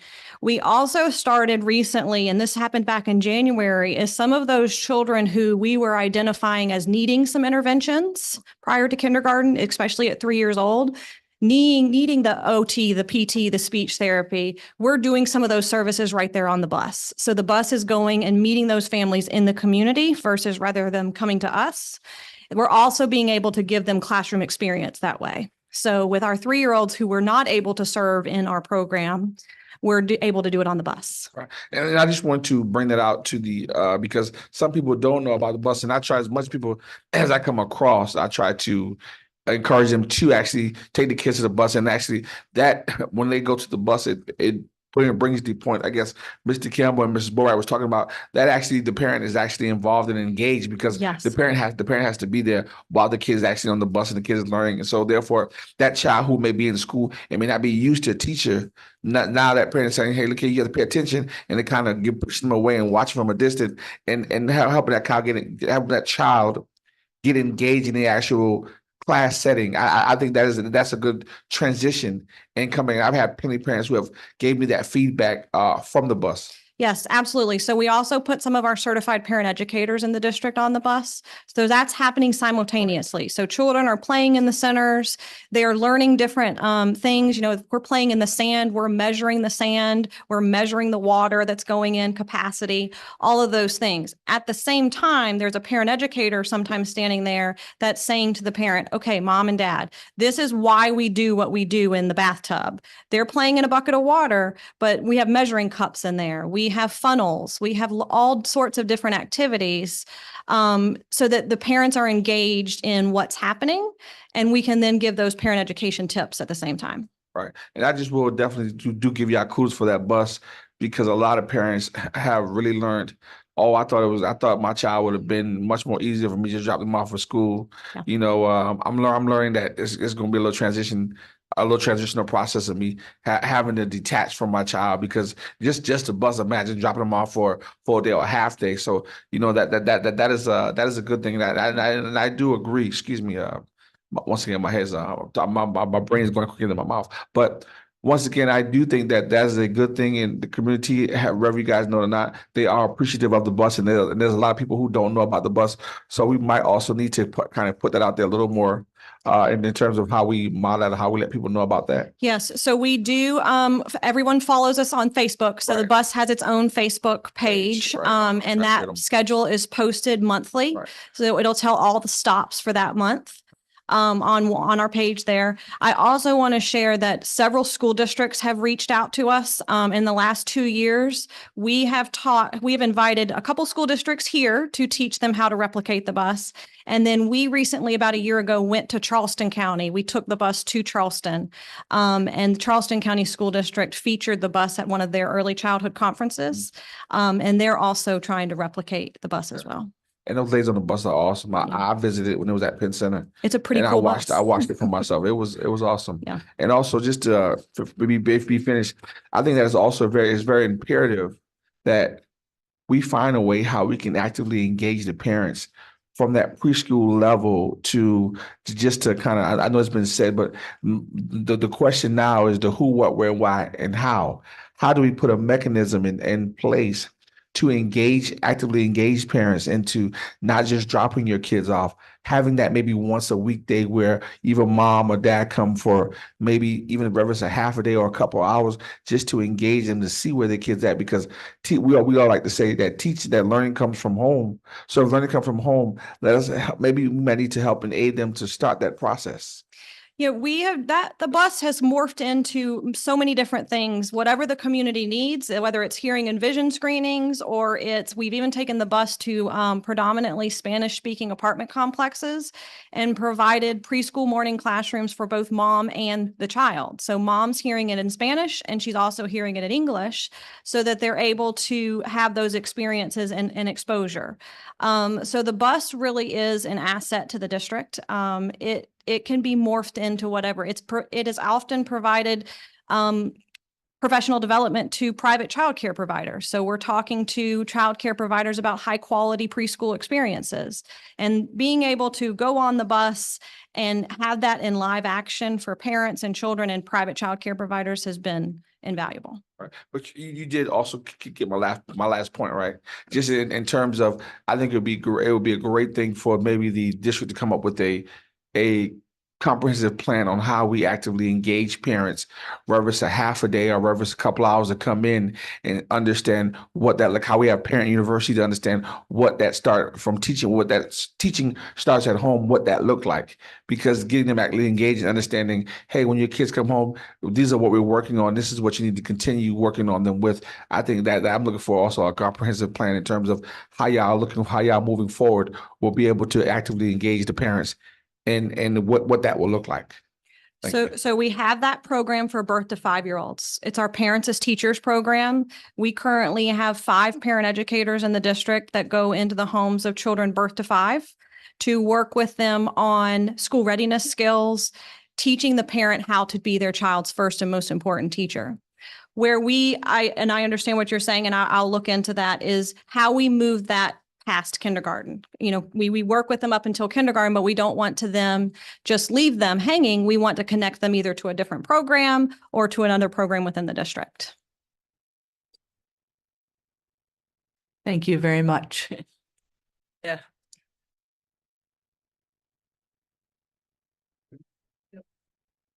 Robert. Okay, Ms. Rotting?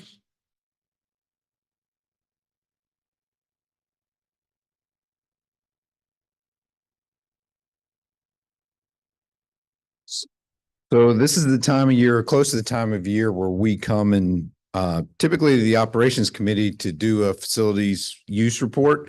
So I'm kind of taking advantage of y'all's conversation today to give what we typically would give to the operations committee because it is one of our OE requirements. What I put in our packets here is basically the regulation OS 29, the use of school facilities, which is our guide to how we use our facilities.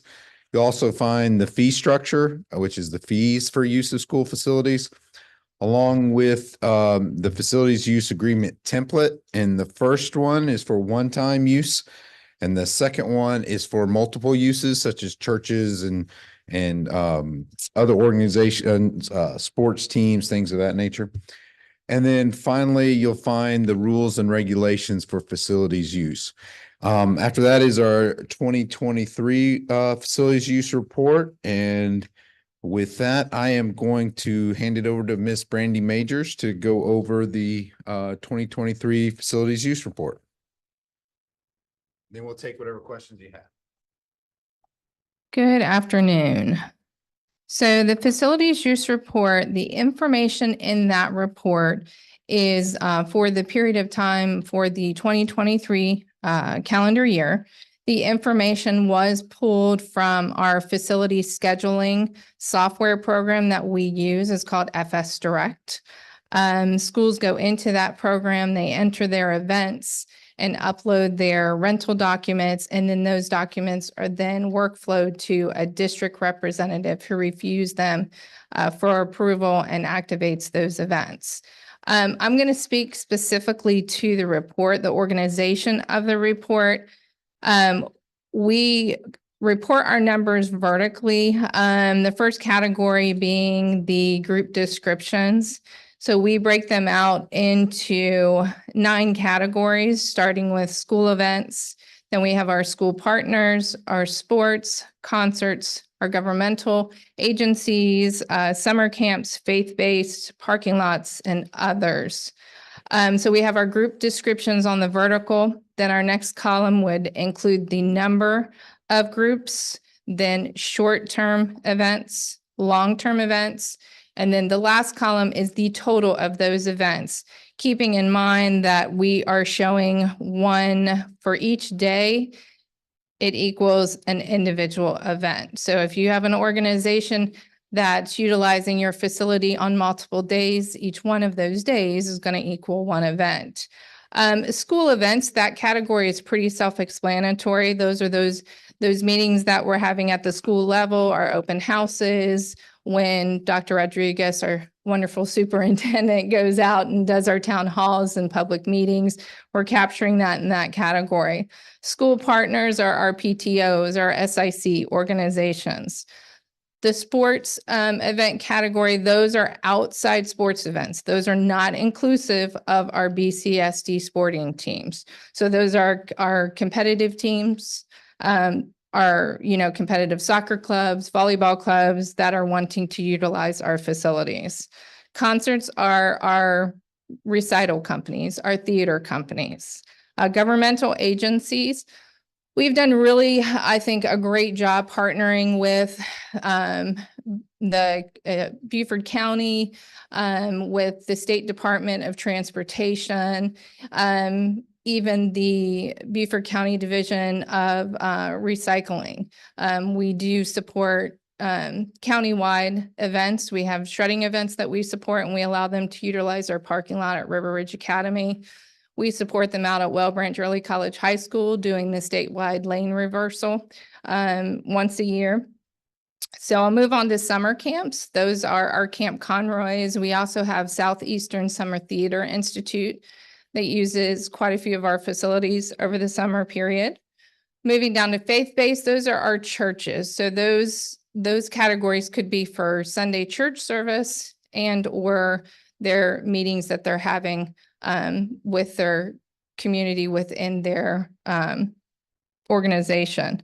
Parking lot events, those are, for example, right now we have a facilities use agreement for RBC Heritage to use our Hilton Head complex for the upcoming tournament. Anything outside of these groups is going to fall into our other category. Those examples of those events would be community meetings for fraternity-based organizations, or if we have an organization come in that wants to do some sort of merchandise sales. You'll see as we go over to that far category, we have all the totals for each one of those group descriptions. And then you'll see that we have 54 outside organizations that we were able to capture usage into our facility scheduling program. And then we show a total of 703 events. And that concludes the facilities use report. Any other questions at this time? Colonel Guyer. It would be very interesting to see the names of these Okay. outside organizations, just so we know that when we get asked about it, I said, well, they've done it, maybe you could do it too. That would be very helpful. But also, how do you handle prioritization and, is it first come, first serve, or you're obviously going to have people trying to get it at the same time. How do you deal with conflicts of different groups wanting to come in? So policy, and it's in our policy, it clearly states that our school events, our first priority and obligation is to our school community, and to our students and our staff within that school. So that's our first priority. And oftentimes we do have organizations come to us and request to rent facilities, and we have to deny that request because our schools hold that first priority. The secondary priority would be nonprofit, and it does state in our policy that if we have a request from a nonprofit and a for-profit, that the favor is going to go to the nonprofit. So that's how we kind of streamline and get to that decision of whom we're going to be able to approve for a request. Mr. Earl Kimball. We attended a facility use program in last meeting we had, South Carolina School Board Association. And Rock Hill has a very detailed, and what I would like to maybe sometime in the future, look at their program and look at ours, compare, see how they work. Because the person that have that over that program, she works with the CFO. Period. That's one person. So maybe we need to take a look at that. Thank you. Yeah, I'll just add on to that since I was there with you, Earl. Their program was very well organized and seemed to be very well run. And they had one person overseeing all the public use of their facilities. And I know Rock Hill is, of the school districts in the state, has actually got the smallest geographic area. I don't think it has the fewest pupils. It's just in a very small area. And like, they didn't allow, for example, any celebrations of life events. They don't allow funerals. They don't allow a marriage. Yeah, exactly. They don't allow weddings. They don't allow birthdays, that kind of stuff. And I just thought that theirs was very well organized. And despite having a full-time employee to oversee the whole thing, they still came out, I've forgotten, it was like a couple $100,000 profit from it. And their pricing did not seem to be very exorbitant at all. I mean, maybe our pricing's similar. I don't know off the top of my head. But if you went to Dr. Rodriguez's scsba.org website, you could access actually the handout from that presentation. And the handout was particularly good too. I know their CFO knows Tanya Crosby quite well. Okay. Ingrid, and then Mr. Smith. Yeah, and I think to Mr. Colonel Geyer's point, it'd be nice to see a little bit more disaggregation of the data, who's using it by school. You know, Hilton Head, I think, probably has a few more uses than the average because we have a lot of community events, not a lot of community places. And I know this was an issue when I was in the theater program. We had a lot of outside groups. One question I had, because I've never gotten a good answer on this, where does the money go? That if, let's say, some company rents the cafeteria for a presentation, we authorize it. It's not the nonprofit, whatever the rate is. So maybe we get $500 from that. Where does that money go? So our policy has a allocation of fees section in it. So for nonprofit organizations, it's a 50-50 split. So 50% goes to the school, the other 50% comes back to the district. The for-profit break is 40-60. Why?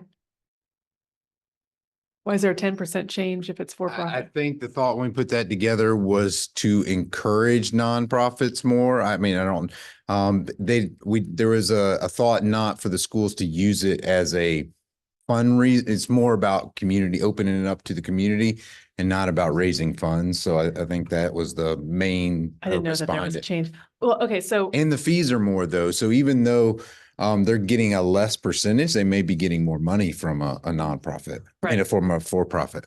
so the 50% that goes to the school, is that in any way restricted? Or is that just for them to use for? Yeah, it's not restricted. Thank you. Oh, and one more question just follows up. So who is it, the principal or the superintendent that decides on use, or is it a combination to approve a request? So typically, it goes to the principal first and they have to say it's available. And then after it's available and they approve, typically comes to our office and then I approve it if at that point. So it's a multi-step approval process? Yeah, because the first step is to make sure it's available. I mean, if it's not even available, that ends the conversation right there. So. Mr. Smith? Well, I guess I'll pick right up where she left off at. In terms of the money going to the school, how are we tracking that money? Because well, first I'll just stop right there. How are we tracking that?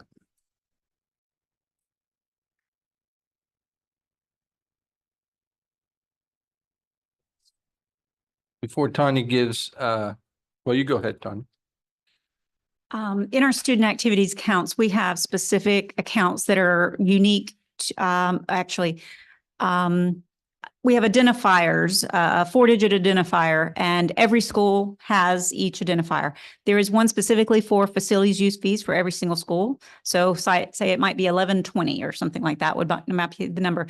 So we can generate information on that. So it would be deposited into the school student activity facilities use fee account. And so those would be available to support other school operations. Things in student activities that might be an example of it, that it might be a teacher appreciation day or something like that. It's flexible, or a student celebration or academic celebration or something like that. So they have some flexibility in the use of those funds, but it does help benefit and support each individual school. I would just say, because there are certain conversations, and these are always fun ones, okay? But I can tell you, as a school principal, right? There are limits to, we want to talk about culture. We want to talk about building culture. We want to talk about climate and all that kind of stuff, right? Because we know it's significant and important. In fact, one of the main things I like to think about and work on. They're limited in funds and different things like that they can utilize to create those environment and create those kinds of things. Whenever these types of topics come up, generally at this level, there are conversations about, well, let's see, what can we do with that? What can we do with this? The more you take from them, the less they can do for schools, for staff, for students, for those kinds of things, So to be clear, I would caution us on trying to reallocate and redo things with that. Those are dollars that benefit the school and the school community in that fashion. So that's the only thing I'm gonna say about that. Well, just to respond, actually, for me, it's not necessarily just about reallocating or taking it. It's just being a steward of the money in terms of when there's money being spent or there's money being given to a school, then I want to make sure that we have a knowledge of it and that we can, someone comes to us, that we can speak exactly to where that money is going. Because I've had those questions asked several times to me. Well, when people rent the school building, who gets that money? Oh, we pay the custodian. Oh yeah, I can't waive this fee. So therefore, it comes to the level of accountability from our constituents as well, but also the financial part of our jobs. This aligns with that. And so I think it's more so of understanding who, where, what, when, why, and how, where the money goes at, who has the authority to spend the money, and to what degree and what amount can the account go to, and how that money can't basically how that money can be spent. I mean, because if you, as Mrs. Boatwright said, if Hilton Head High School has a large percent of rentals or people using their facilities, then that would mean that they would have a large amount of money versus another school. So also I see this in a two prone.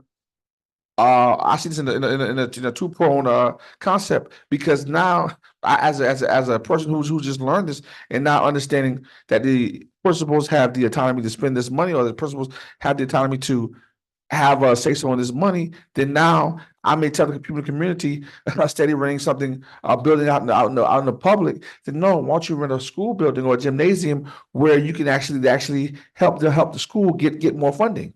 So it's reasons why we ask the questions that we asking, and there's a reason why I'm asking it, because I just got a different approach of, hey, instead of going and renting that dining hall for somebody, go and rent the gymnasium, because now you're renting it and you're utilizing it, but also you're giving the school money versus giving someone else money, and that's helping out our students. So these questions are intentional, are not intended to hurt anyone. They take it that way, then that's just maybe that's a miscommunication. You know, but at the end of the day, that's our job to ask these questions. And sometimes these questions are uncomfortable. Go ahead, Mr. Otter. Well, I'm just to be clear, it's not uncomfortable. I'm just simply, pointing out that component. That's all. I've seen it before, not from here, but I've seen it before. And I've seen what happens and I know the impact, so that's all. Just laying it out there. I got your point. I think it's fine. It's valid. It's good. We can check it. We can look at it. We can talk about it. And we can make decisions about it. But when we do, those are just things I want us to also think about. Mr. Otting. you made some very good points there, Mr. Smith, that I want to make sure is clear as well, is that like there are fees that come out, even though the school has those funds at 50%, they do have to take out of that to pay the custodial. If there's security, they pay out of those. So they may not have all of that money to spend on school as they want. A lot of it may be spoken for. One of our main goals is to make sure that whenever a facilities is used, that there are no costs to the school at all. I mean, the school shouldn't be penalized for having their facility use. Those fees need to help pay for all the things that may be needed for that event. Right, and I definitely agree with that, and that also speaks to what the board chair and Mr. Campbell just said, because I believe the board chair said that that district in Rock Hill, apparently they made some money off of that. So that goes back to the same initiative of what I just spoke to, just as I'm digesting and thinking about what I've heard and what I've said and what conclusion I've come to, something that I've been enlightening on. But that's a great point that that Mrs. Boatwright brought out in terms of where the funding is going. And my main concern is that we are tracking it accurately and that we're on top of it and that we do understand how the money is getting spent, because I do have parents all the time asking, because we have different programs in different schools who may do stuff like they may charge for parking and parking lots and things like that. And so people are saying, well, where does that money go? Or where does this money go? And so sometimes, unfortunately, I can't answer, and I do redirect them to district staff. But at the same time, it makes me wonder too, or it makes me have that question. And so therefore, the more you arm me with the information, the more I can out some of these fires and let people know, hey, we need to be supportive of that. No, do that. Thank you. Colonel Guyer. I agree with you, Mr. Smith, and I will tell you that every quarter in the quarterly budget report that we get from Ms. Crosby, it lists what the balance is in each school's student activity fund. And we really saw the impact of COVID when we couldn't let anybody in. I had no idea at how much revenue was brought in by that. And when we had Battery Creek going under renovation and they couldn't have the church come in, they came in every Sunday, how that affected their balance in their fund. And we have some high schools that have hundreds of thousands of dollars in their student activities fund, and we've got some schools that barely have any because they're paying for things for the students, but they didn't have quite the request for their facilities to get that funding. So it is something that is tracked. I mean, and I've asked Tanya many times to break it out and show us how where that money comes from and how is it spent, because we also know how it's spent. We see it in the $100,000 report. I see it all the time. The items that they're paying or buying with this student activity fund, and it's student activities for the student council and other things like that. So there is a microscope on it. We're looking at it.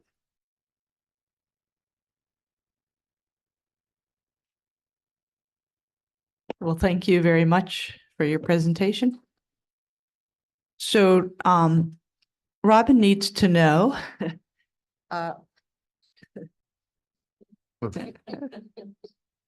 This is my announcement. So we need to have a special called board meeting for discussion on the Beaufort School Board's legislative agenda prior to our meeting, those of us that are going to the South Carolina School Boards Association Day at the Capitol, where we will meet with our delegation And that is Wednesday, April 10th. So our tentative date for this special called meeting is Wednesday, April 3rd at 5 p.m. At the district office.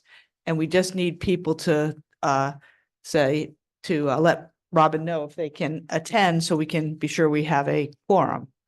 And I think it's important that way, those of us that are going to Columbia will have a message to bring to our legislators as a group. So if you know now, if you could tell Robin before you even leave. Yeah, go ahead. We have a regular board meeting on April 2nd, right? Yeah, we do. We do it same time. It's probably going to take, I think there'll be some back and forth and probably not really appropriate for a business Okay. meeting. Yeah. Well, I'm all about that. Okay. All right. And that is our next meeting will be our business meeting of April 2nd. So do we have any other announcements? Can you talk into your microphone? I gave you a copy of that thing from Rock Hill. You still have that? Well, you can pass it out to, Oh, okay. good. Thank you. Yeah. Yeah. Yes. Fort Mill. Fort Mill. Yeah.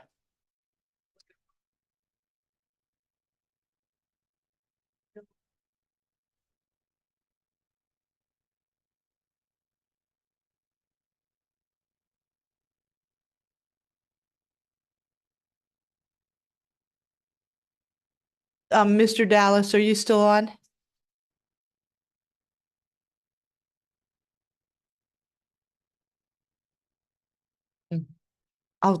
It seems like this would be a good specific topic for Operations Committee, a comparison between Fort Mill and our program and see what they recommend. Okay, I'll let Carlson know. All right, so if we have no further business, that concludes our agenda for today, and we can adjourn by unanimous consent if there's no objection. Thank you for all of you that attended today. We're adjourned.